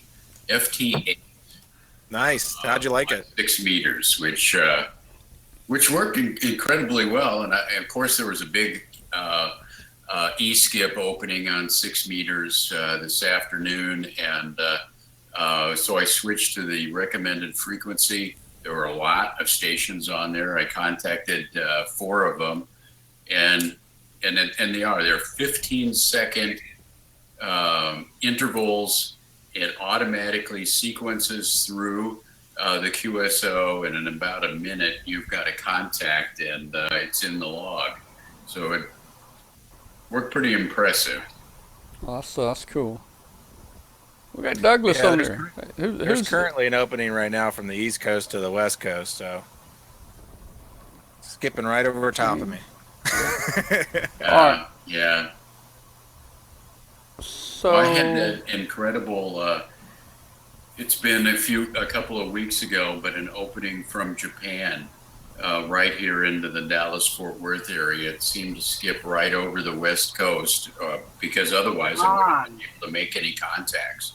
And I could see 10 JA stations at once on the decode, and I managed to work 2 of them, and that was incredibly exciting. All JT65, and if this FT8 had been available, it'd been a lot easier to work them. I was praying through those 60-second intervals on each transmission. all right, we got somebody new, Douglas. Have you been in the hangout before, Doug? And then he disconnects. Oh man, yeah, You scared him away. scared him. Boy, Yeah. I'll never ask another guy if he's been in here before. Yeah, you put him on the spot, and he got scared, so he just kind of ran away. Yeah. Yeah. Well, hey, Jim, what do you got there back there in the corner of your room? It looks like a helical, maybe 2.4 gig or something. Is it? Is that a Helix or is that a Yagi? I can't tell. It is a Helix. It's Okay, a 10. yeah. Let me see if I can get this into the camera. Yeah, It's a 10-turn Helix for $12.96. Okay. And this is from WIMO, WIMO, in Germany. And of course, I think it was about a $50 antenna and $60 of postage. Wow.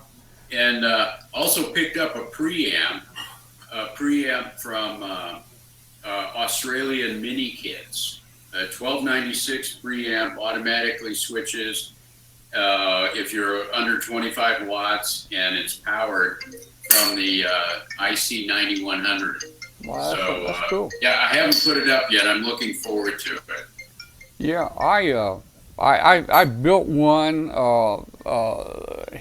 helical or circular construction from scratch for 2.4 gig, and one of the satellites at one point they would sometimes turn on the 2.4 downlink, and I actually made the contact through one of the satellites, and I think it was 2 meters up and 2.4 gig down. And it's amazing. You wouldn't think, well, at 2.4, that's the frequency that our Wi-Fi and everything uses around here, and usually your Wi-Fi doesn't go 50 feet.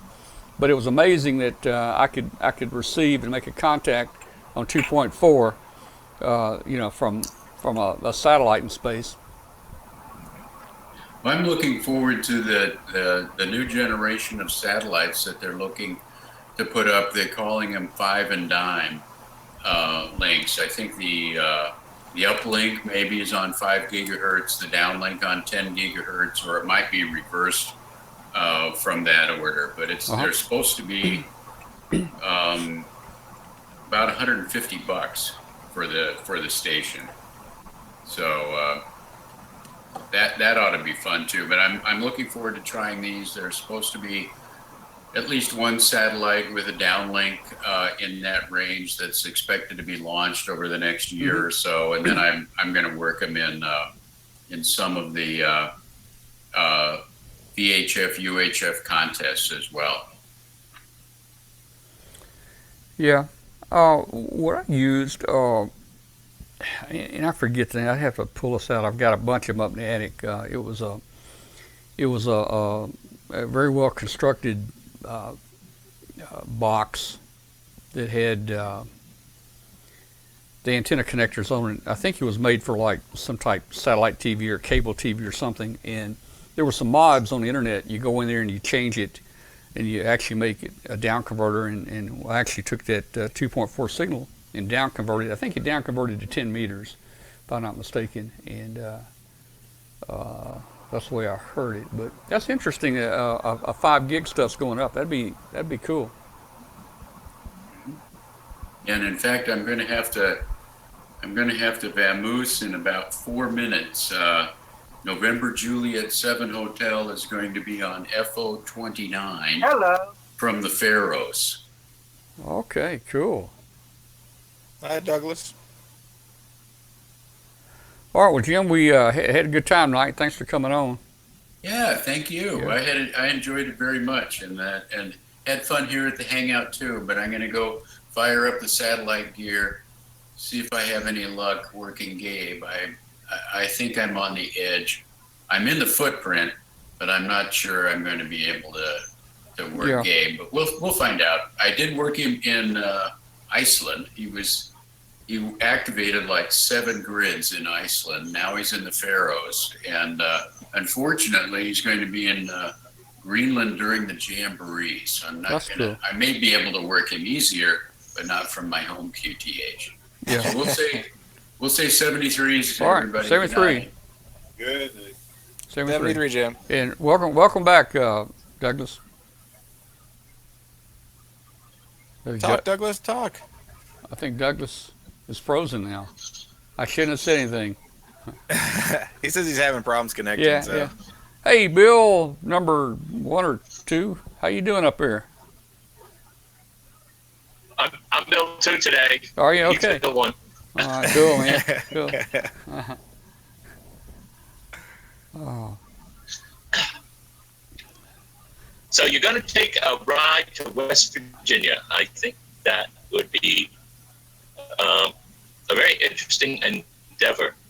I remember when they were at Fort AP Hill there in back when I was doing military stuff in DC. Yeah. So, you should have a good time. Yeah, they don't have as good of internet there at AP Hill. They said the last one. I guess that was right before the 2013, so it'd be like the 2009 one. Yeah, there just was like zero connectivity. But this one's completely different. They have the entire place blanketed in Wi-Fi, so it should be really good for us for connectivity and stuff like that. And I think it has something to do with some high-level executive in AT&T actually kind of being part of the leadership team. Yeah. They definitely have the whole connectivity. Go to Walmart, buy yourself one of those cheap hotspots for $49. Put $60 on it. Yeah, but that hotspot's no good if you don't have a signal there, you know. Yeah, there'll be plenty of signal. So they say you can sit there at the tents and look towards the Summit Center where we're camping, and you can see a Wi-Fi hotspot every 100 yards. Oh yeah. All right, good night to Tony. Okay. Tony, VK3TNL. Tony down in VK3 land. He said good night. I guess it's a good day to him down there. Yeah. Thanks for watching, Tony. Yeah, it's a good day. And Bill too, I noticed this last time you were on, your audio is just really crackling bad. Are you hearing that, Bill 1? Yeah, he's got a little bit of something going on there. Yeah, I don't know what's happening. I don't know if it's the connection or what it is, but it don't sound real good. It kind of sounds like you're gargling about a quart of something while you're trying to talk, man. You know, it just it sounds like he's on a motorboat or something like that. I have a fan running here. You have what? Oh, you're good now. Now it's good. What happened? I changed it to default in the settings. Oh, now we can understand you. Before we were getting about it. Hey, you give us a word that had 7 or 8 letters in it. We were only hearing 2 letters. Oh, okay. Yeah, man, we're hearing you good now. Well, 1, 2, 3, 4. Yeah. Yep. Keep it like that from now on. Yeah, yeah.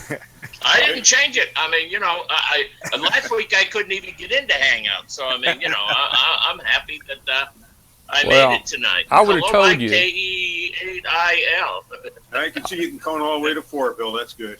I would have told you that I did it remotely, but I can't. You can't do nothing remotely on here. I mean, if I want to kick somebody, I can't even kick them on here anymore. What happened? Didn't you used to have the feature to mute people? Yeah, it just doesn't exist in this particular version anymore. Oh, boy. Oh, gee. I guess they really thought that through real good, Yeah, it's not really designed for that. I mean, there's some other... Is that person still? Is that what? Wait a minute. There was somebody by the name of, who was it, Synergy or something, that said that they were in your chat room here for digital addiction or some darn thing. Can't remember. Not sure about that. Wait a minute. That's nothing to do with Hangouts. Never mind. Yeah. I don't know. Hangouts and chat rooms. This chat room is put on what do you call it? Plus G, which censors. It's supposed to censor bad words, and somehow in there for bad words they've replaced words like hangout or AT&T or Comcast, and it reinserts, instead of censored, it reinserts the word digital addiction. Oh, okay, yeah. I mean, I guess a real bad word, it says censored, but I mean, if I tell you hey, here's where it gets confusing. If I want to get somebody on Skype, I'll say, hey, my Skype ID is W5KUB, It comes out in a chat room. My digital addiction is W5KUB, so I don't know. They tell me if I turn that off, then I turn the bad word filter off. There's no bad words here. We never speak bad words. Yeah, we're PG rated at best. Yeah, true. Well, I went and I corralled Doc last week when he came in to watch the broadcast there. He says that he has to go to bed early because he has to get up early, so therefore he's not doing Hangouts. Yeah, poor Doc. Yeah, I think he's got a little bit of a commute with his new job with the VA, so. Yep. Well, that's one thing you don't want. You don't want a sleepy doctor working on you. Yeah, no. Normally doesn't work out well. Yeah, I removed that leg for you. Oh, wrong one. Oh, oops. You got your connection there working, Douglas? Doug said he's having some slow issues or something. I can see him. He's moving. Doug's moving. But if I say, Doug, come in here and talk to us, it'll go out. Watch. Hey, Doug. Can you hear us, Doug? Douglas. Hello, Doug. All right. Mark P. How long is it going to take you to get a radio? I have to start looking at the next Hamfest. Man. Well, isn't Indianapolis is what? This week? It was last. Or something like weekend. that? Is that where you? That's where you took your weekend, test, isn't it? Is that where? No. Where did you take the test? That was where I took the Yeah. test. Yeah, Indianapolis. Okay. All right. Oh, he just didn't have the $350 to buy a secondhand rig after he took his license. There you go. I understand. Hey, Well, it costs a little bit to get bought a all the stuff generator. before he went and took a test. Yeah. Well, I'd buy one from somebody I kind of know or local. You might check some of these places like I don't know if Gigaparts has it or HRO. They have consignment or used equipment for sale a lot of times, and I would feel pretty safe buying something through them. I don't think I'd feel very safe buying a used ham rig off eBay. Although I tell you, I've done a lot of things on eBay, and they've got a pretty good warranty. if a guy advertises as working or whatever and working fine or perfect condition, and if you got an issue with it, eBay is pretty good about making sure you get your money back. Yeah. I've bought a few things off of eBay. I can't really complain too much. I actually bought my my Icom 703 off of eBay, and I bought my KX2 off of eBay. Mm-hmm. The lovely KX2. Oh yeah, it's cool. With the auto tuner and everything else in it. Works great. And the keyer and everything's built in that thing. Yep, I got the keyer. The little, I don't have it attached. It's right here. Key. Little... Yeah. Yeah. Yeah. It's cool. Even came with a little watt meter and stuff like that. Oh, that's little dummy load cool. watt meter. Yeah. So, pretty good deal. Found that.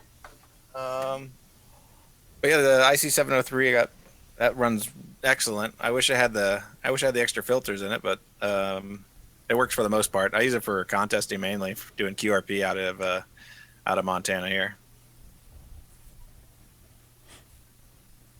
Maybe one day I'll be able to afford a KX. The wilds of Montana. I guess it's KX1. Everybody wants you.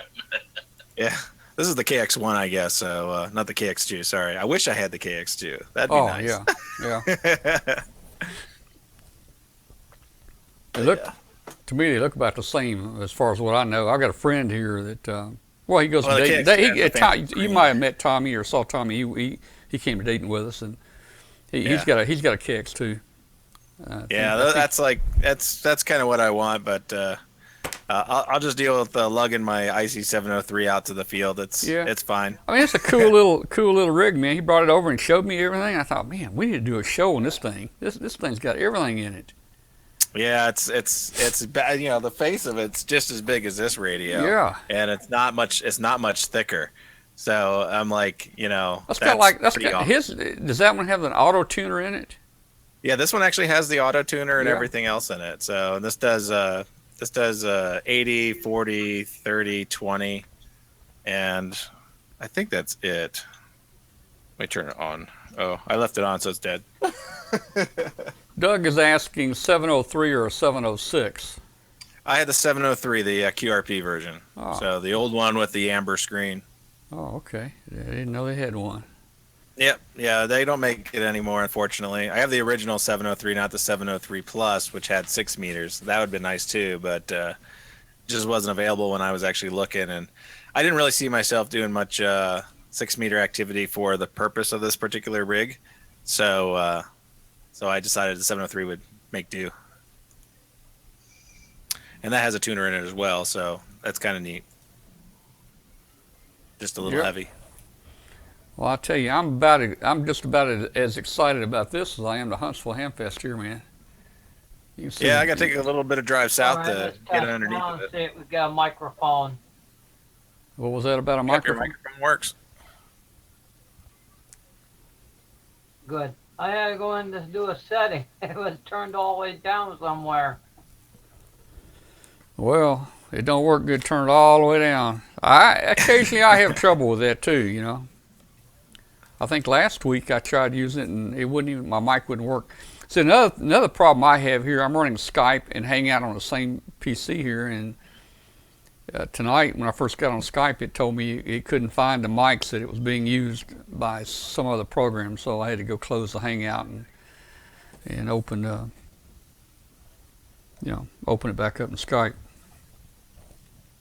These computer stuff, it keeps us thinking every day. Every time we bring it up, we got. Well, I tell you, it's so I'm gonna say it's getting kind of late here. It's 9:45 almost. Yeah, 10:45 here. Oh. Yeah, of course the lucky guys out west there, it's still daylight back out there, man. Like Bill and those guys, they don't have to go to bed for a couple more hours. Yeah, it's only 8:44 here. Yep. I remember them days living out in that time zone. I'll tell you. The California guys are still just eating dinner. Yeah. That's one that's one of the things about the show. It starts at 8 o'clock. That's 6 o'clock out on the West Coast, and it's a little early. It's a little early for those guys. But then, man, if I started at 9, that's 10 o'clock on the East Coast.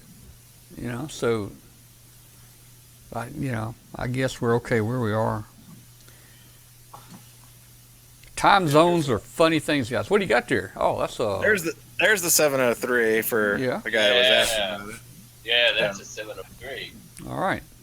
So same form factor, same physical size as the 706.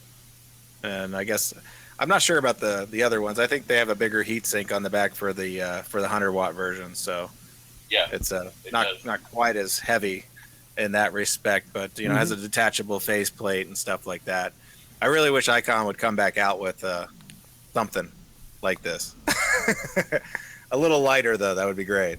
Please, Icom.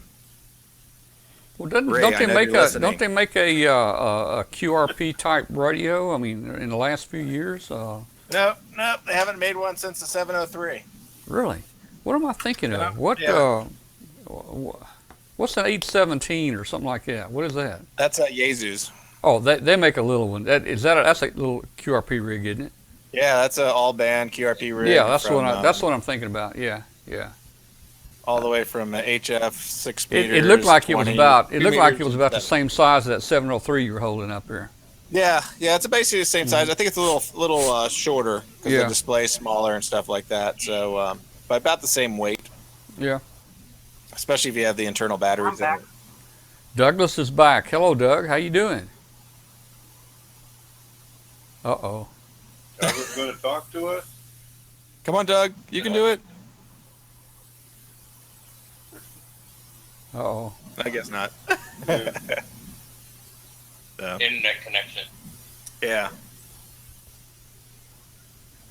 Well, Mark, where are you going to put your ham shack, man? You got an extra bedroom that you can throw everything out and just make it a ham shack? No idea. That's yet to be determined, we'll say. Well, third bedroom's great. Just throw everything out, and let me tell you, wherever you put it, do not put it immediately within the vicinity of where any power lines, et cetera, come into your house. Put it on the opposite end of the house. Yeah, I have mine in the garage. Obviously, I'm in it here, so. Where does the power come into your house?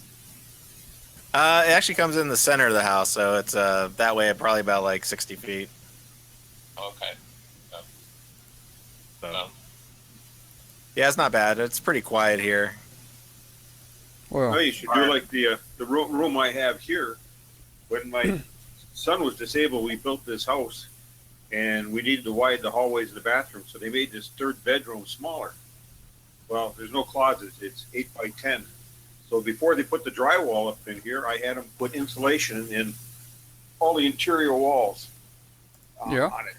And because we're in a one-level ranch home, so you step out, I'm in the hallway and into the living room. So when the kids were young, I my wife's dead down in the hall. She's talking to something else down there, so I can close the door in here and not bother anybody. So that's what I turned this room into. Well, everybody's going to find room. Now, let me give Mark some pointers. Mark, if you're looking, here we go right here. Now, Mark, if you want to be a real ham, you got to make you a table out of a door. You see my door right there for my table. You get you some 2x4s and a door, and that becomes your first console for your ham rig.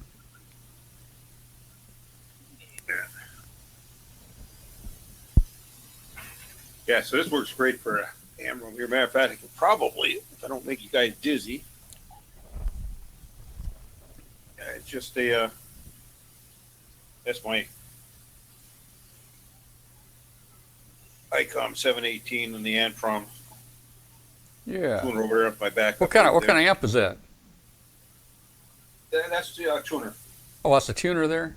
Okay. Yeah, I've got a. Bigger than the radio. Oh yeah. Well, let me see the amp again. There's an amplifier. Good Yeah. old 572Bs in that. No, let's Yeah, put it on that amp again. Where is it? Is that a Yaesu or something? Or? Yeah, Yaesu 21. What kind of tubes that got in it? 4. I want to say, what do they call them? 572Bs. 572s, yeah. Yeah, probably. Yeah, it's basically like an SB200. I got that hooked up to my 450. Yeah. Yeah, Kenworth. So. But I just got an 8x10 room here. Nothing too fancy. Well, that's all you need. You can stack the equipment up on top of each other. You know, if you get more, Yeah. then. Here's all my. All right. Yeah, they gave me that when I retired. That's cool. My original uniform patch and when we left. How many times did you lay that bike down? Only time I laid it down. Let me move this so I don't get you guys dizzy here. Yeah.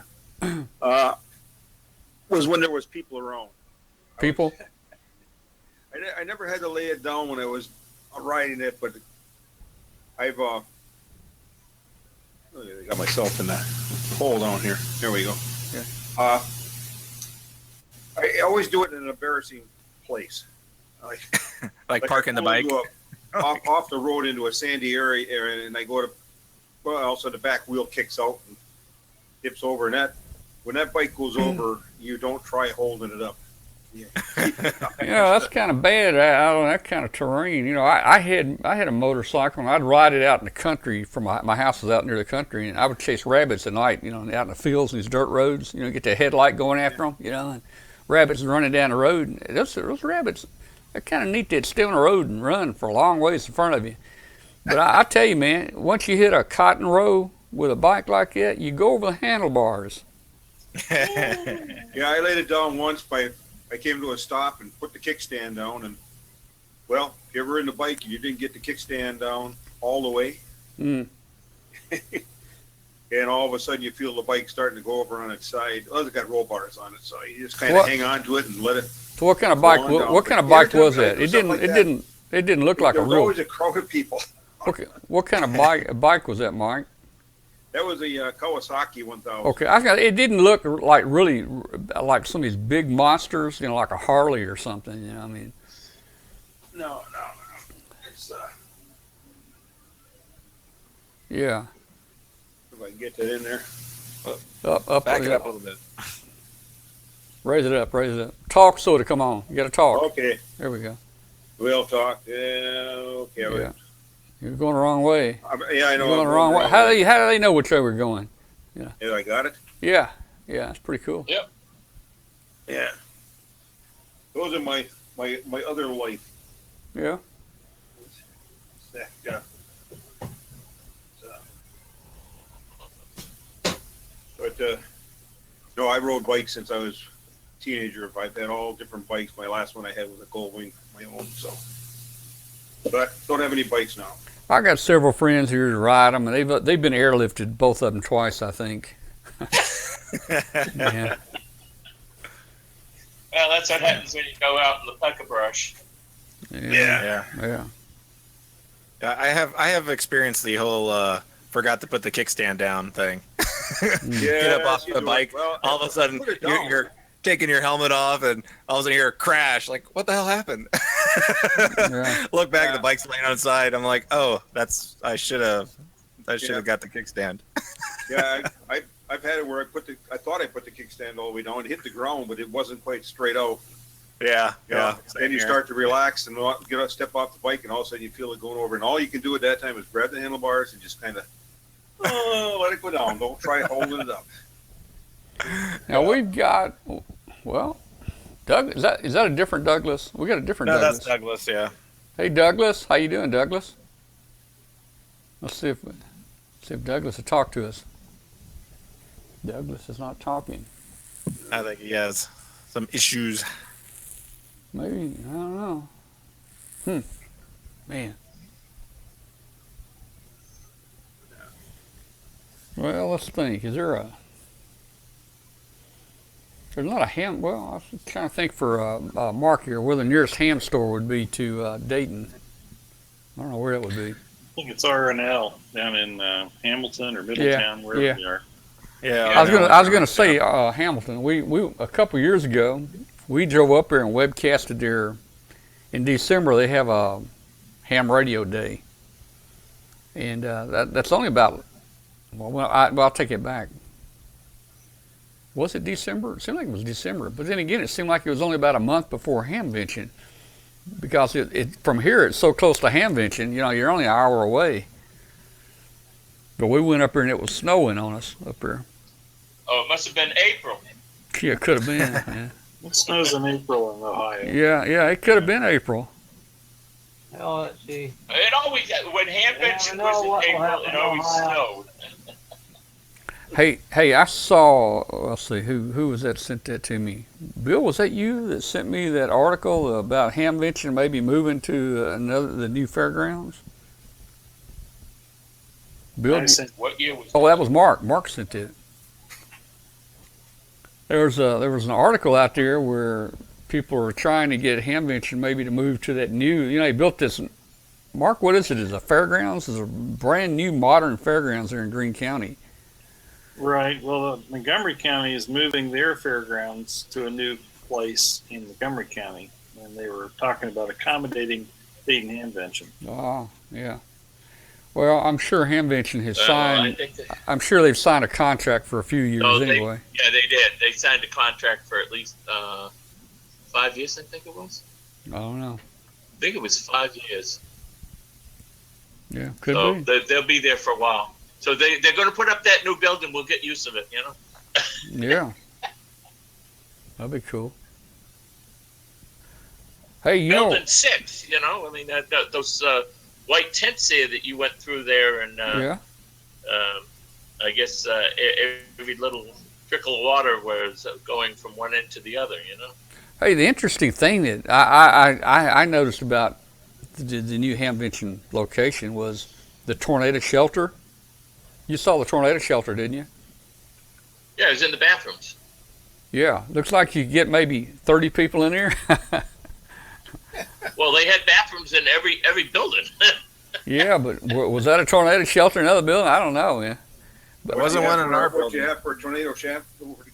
Yeah, I don't think there was. I don't know that there's bathrooms in all. There wasn't a bathroom in our building, and No, in not fact, ours. in the building next to us, they had a. They were supposed to have a bathroom. It had one toilet in it. I don't even know if that was open, but so I don't know. Yeah, I can just see the tornado out there. And No, your building did not have restrooms in it. yeah, mine didn't. No. I just see Those green ones outside.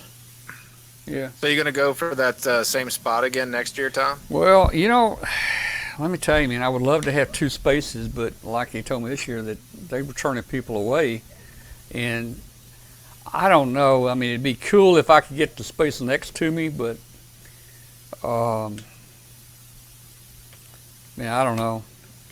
I mean, that's probably not a bad spot with the air coming in the door. Yeah, it was Yeah. kind of comfortable in there. It didn't get too Well, stuffy. After we got a fan or two in there, it was okay. That first, I think Thursday was pretty bad, but Yeah, you know, I don't know that I could find anything any better. And the nice thing about it, we had the corner like you guys did. Yeah. That helped me out a lot, because if I was crammed in between two other people, it'd just been miserable. So Yeah. I'm going They to give you a say, little room to do some videoing out there and stuff like that in the Yeah. hallway. I like the wide aisles and stuff like that. I thought it was great. yeah, I'm going to say we'll probably stick with it. Maybe they can, at some point, you know, if they get another building and they have more room, maybe they can. Maybe we can get the space next to us. I don't know. Well, Tom, you just got to move up here to UP. We don't worry about tornadoes up here. Yeah. Well, you had 20 foot of aisle instead of the 5 or 10 foot of aisle. Yeah. I will say that I was really impressed with the movement of people. I mean, you used to go into the into the arena there at Harrah, and everybody was going every which way. They didn't care. I says, well, gee, I says, the people going that way should be on that side. The people going this way should be on this side, and nobody in the middle, Yes, you need an officer directing the track. Well, the nice thing. It was really easy to navigate inside there. I mean, even when it was crowded, you can kind of blow through the people right in the middle and stuff like that. So it was pretty easy because I only got out a couple of times away from the booth, and just kind of jetted through everything, and I was surprised at how fast I could get through the whole place. Yeah, one of the nice things about Hara was that the arena, if the weather's bad, you could go in. There was plenty of seats, up there in the arena. You could go up there and take a nap, whatever you wanted to do. I mean, I'm not sure there's any place like that. I got tired, just climbed up into the stands of the big ice rink up there, the big main show, and just kicked back and watched everybody jam down below. Well, yeah, and some of the very first years we went, we didn't have a space outside or anything, and so you had nowhere to really camp out, and that was just a neat place. You could go inside and get out of the freezing rain and, set all your stuff down there, and you had chairs to sit in. But, it worked out okay. I'm satisfied with it. It's going to be okay. Yeah, we'll probably try to get the same spot again too. I mean, we liked it. Yeah. Well, I think there's a real advantage to having a corner like it instead of getting sandwiched in. Yeah, we kind of need the access for Cheryl to get the wheelchair in and stuff like that. So it was kind of a necessity for us to not be like crammed in between two. So otherwise, we'd have to do something different with the table because the table would be too wide to get her in there. Yep. Yes.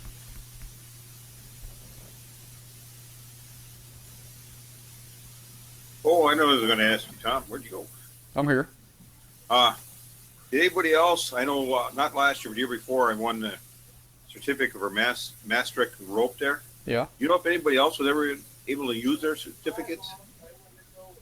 Well, I don't know. I never heard back from anybody. I've got some of that rope myself. I mean, that's that,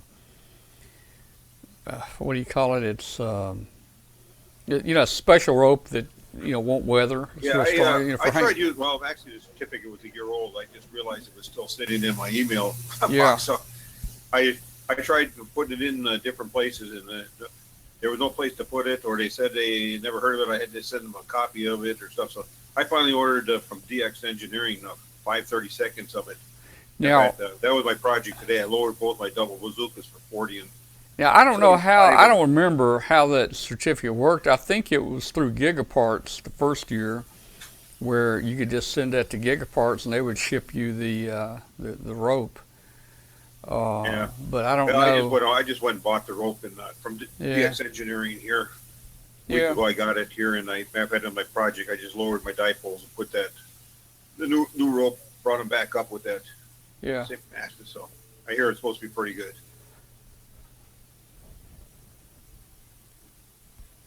Well, I'm happy the internet didn't go down tonight. Yeah. It stayed up. Are you going to make it? It looks like you're getting I'm sleepy. tired. I'm tired, man. Sounds like a peanut butter and jelly sandwich. I'm ready for something to eat, yeah. Maybe go watch a little TV. Let's see, we got one more show next week. Well, I think a day or two after the show next week, I think I'm heading to North Carolina.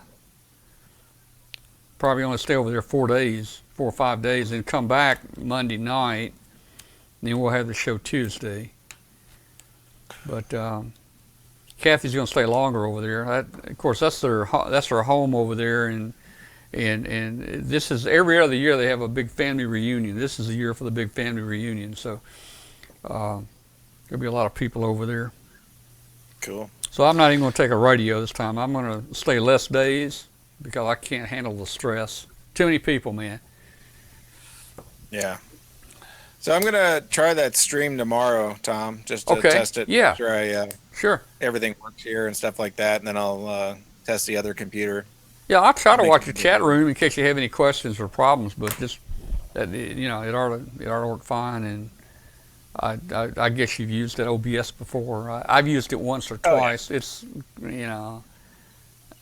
Yeah, I was talking with Jim earlier about the logistics of getting it hooked up to the radio and stuff like that. So they'll have headphone amplifiers and stuff like that hooked up to the rig. So I'll basically just jack in the audio from that, and then pull the microphone audio to capture the scout and whoever's a man in the station and stuff like that. So we'll try to get a station at least captured on the air while they're doing some contacts. All right. And then, hey, if at different times, if you have anything special people that want to come by and do a 10-minute segment to talk about something, you can do that. And then, when you're not doing that, put it back on the operating position, Yeah. So I'll have enough equipment to do just about anything. So okay. And just let me know. Let me know like the day when you think you're going to do this, so we can kind of advertise it and get the page built up. So this is what's happening, and I'll shoot out the advertisement and stuff. And I'll have more of an idea probably come the 16th and 17th as we're hooking stuff up and getting things arranged. I'll know exactly how I'll be able to position stuff, and I'll probably do some testing then as well. The kids don't start showing up until the 19th, and that's when most of the activity will be occurring. It'll just be us old men hanging around, getting stuff hooked up, and going through all the motions and stuff like that. And we're talking about possibly even doing some sort of daily after action talks and stuff like that, just to see how things go, and probably record that and see if that's any Now that's July the 19th. That's next week. Yeah, 19th. Yeah. Oh, gee, man, that's gonna be here before you know it. That's exactly. Probably. I'll be probably. Friday, so. I think the 20th is when I go. I'll drive to North Carolina. That's a 10-hour drive. The 20th. Okay, yeah. And I'll be back on the 24th. I'll be gone the whole time that you guys are operating. Yeah, pretty much. I mean, we'll be operating through the 27th, so we'll be still there, and we'll tear down the I might. 27th. That'd give me 2 days to do something here with you guys. But we just make it. It's you guys broadcast, so it won't bother me any. Yeah, we can also do an early contact for testing, probably the 16th or 17th if you're around. Okay, let's see, 16th. See, I'm leaving the 20th. Yeah, okay, yeah. Just get with me. Just whatever you want to do. Yeah. All right. Cool. Yeah, we'll play it by ear. Well, guys, I think I'm going to get off here. I'm getting sleepy, and it's time for a peanut butter sandwich and a 2-liter Diet Coke. Make it an Elvis. Yeah. I will. Well, I don't like the. I mean, I'll eat the banana by itself, but no, not together. Not together, man. All right, so let me say good night to everybody still in the chat room out there, or anybody watching. 73 to everybody. Tune in next week. Help us spread the word about the show next week. Bring some friends into the show. Who's on next week? Don't know yet. I really don't know yet. Week after next, I'm going to have Jerry Ellsworth. Do you know Jerry?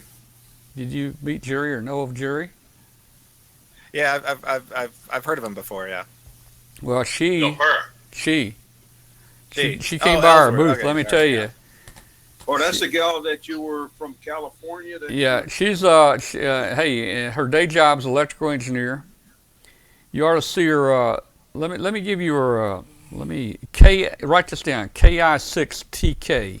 KI6TK. Look her up, and you'll see some links in QRZ. You ought to see her MIG welding. She built a race car. The quality looks better than anybody I've ever seen. Welding. I mean, a robot couldn't do it that good. Anyway, she designs and builds integrated circuits at home. She reverse engineered some of these games and did some games into a joystick. 19 games into a single joystick, and she sold 70,000 of those in one day on QVC.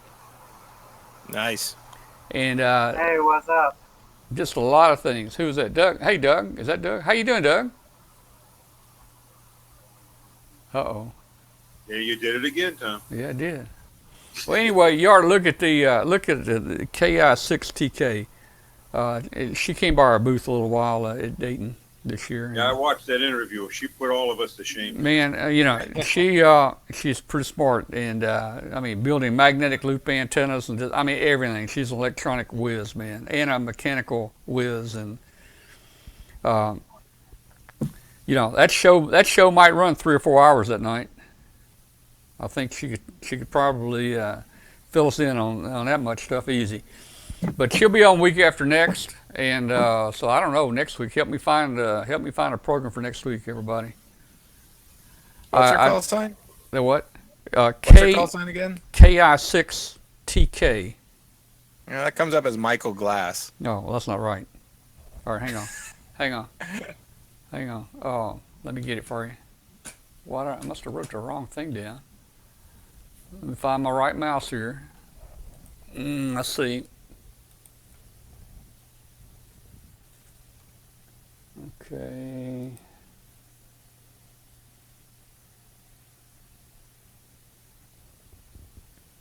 AI6. What did I say? KI. It's AI6TK. AI6. Yeah, AI6 TK. That's why I wasn't finding anything. Okay, yeah, Jerry check her out Ellsworth. there. Check her YouTube. Oh yeah, I remember seeing you interview her. Yeah. Check her YouTube out, man. Watch her weld and bend that metal and build that race car, man. Gee. Nice. I might have a lot of questions to ask her about MIG welding. I'm not sure if she was MIG welding or TIG welding here. I might have to ask her the difference and everything, Get her to give me some lessons, I guess. Oh, I did enough of that MIG welding when I was working in the assembly lines down in Milwaukee, Minneapolis. Yeah. Back in my early days before law enforcement. Well, I got me one. I enjoy it. Except for TIG welding. I never got the hang of TIG very well. MIG. Yes. What's the difference between TIG and MIG? TIG is more with aluminum, stainless steel. Yeah. Well, see, I can MIG weld aluminum. I just have to change the gas out and of course the wire, but. Yeah, that's tungsten in our gas. That's tungsten. But start welding stainless steel and aluminum, it doesn't even show heat. It just well, it must have been these pipes she was using for supports. They must. To me, they look like stainless steel. And boy, you ought to see the welding. She just went zzz around that thing, and it looked like I never saw such a perfect weld. You'll see that on that YouTube if you go down to a race car, man. Yeah, I used to burn 25-pound spool of big wire. Didn't get me through an 8-hour shift when I was working down those places. Oh, wow. I had to put a 30-pound spool on. Yeah. Well, hey, in high school, man, in shop, man, that's where I learned to weld, stick welding. We had a lot of fun in that class. You get graded on it, and you'd run beads, and as you're running your bead, you got your hood down, you're running your bead, and all your classmates there, they're shaking the table, back and forth, Yeah, but you'll find there's one thing about doing the class and just general welding, but when you're doing it 8 hours a day on a job, I said there had to be a better way for me to make a living back then in those days, and that's when I got out of welding and law enforcement. Well, in law enforcement, you probably didn't burn as many holes in your clothes either. No, I still got boots that got all the leather. I got some shirts that got holes through them. Gee. All right, guys, I'm going. I'm out of here. Find me something for a show. Find me a show for next week.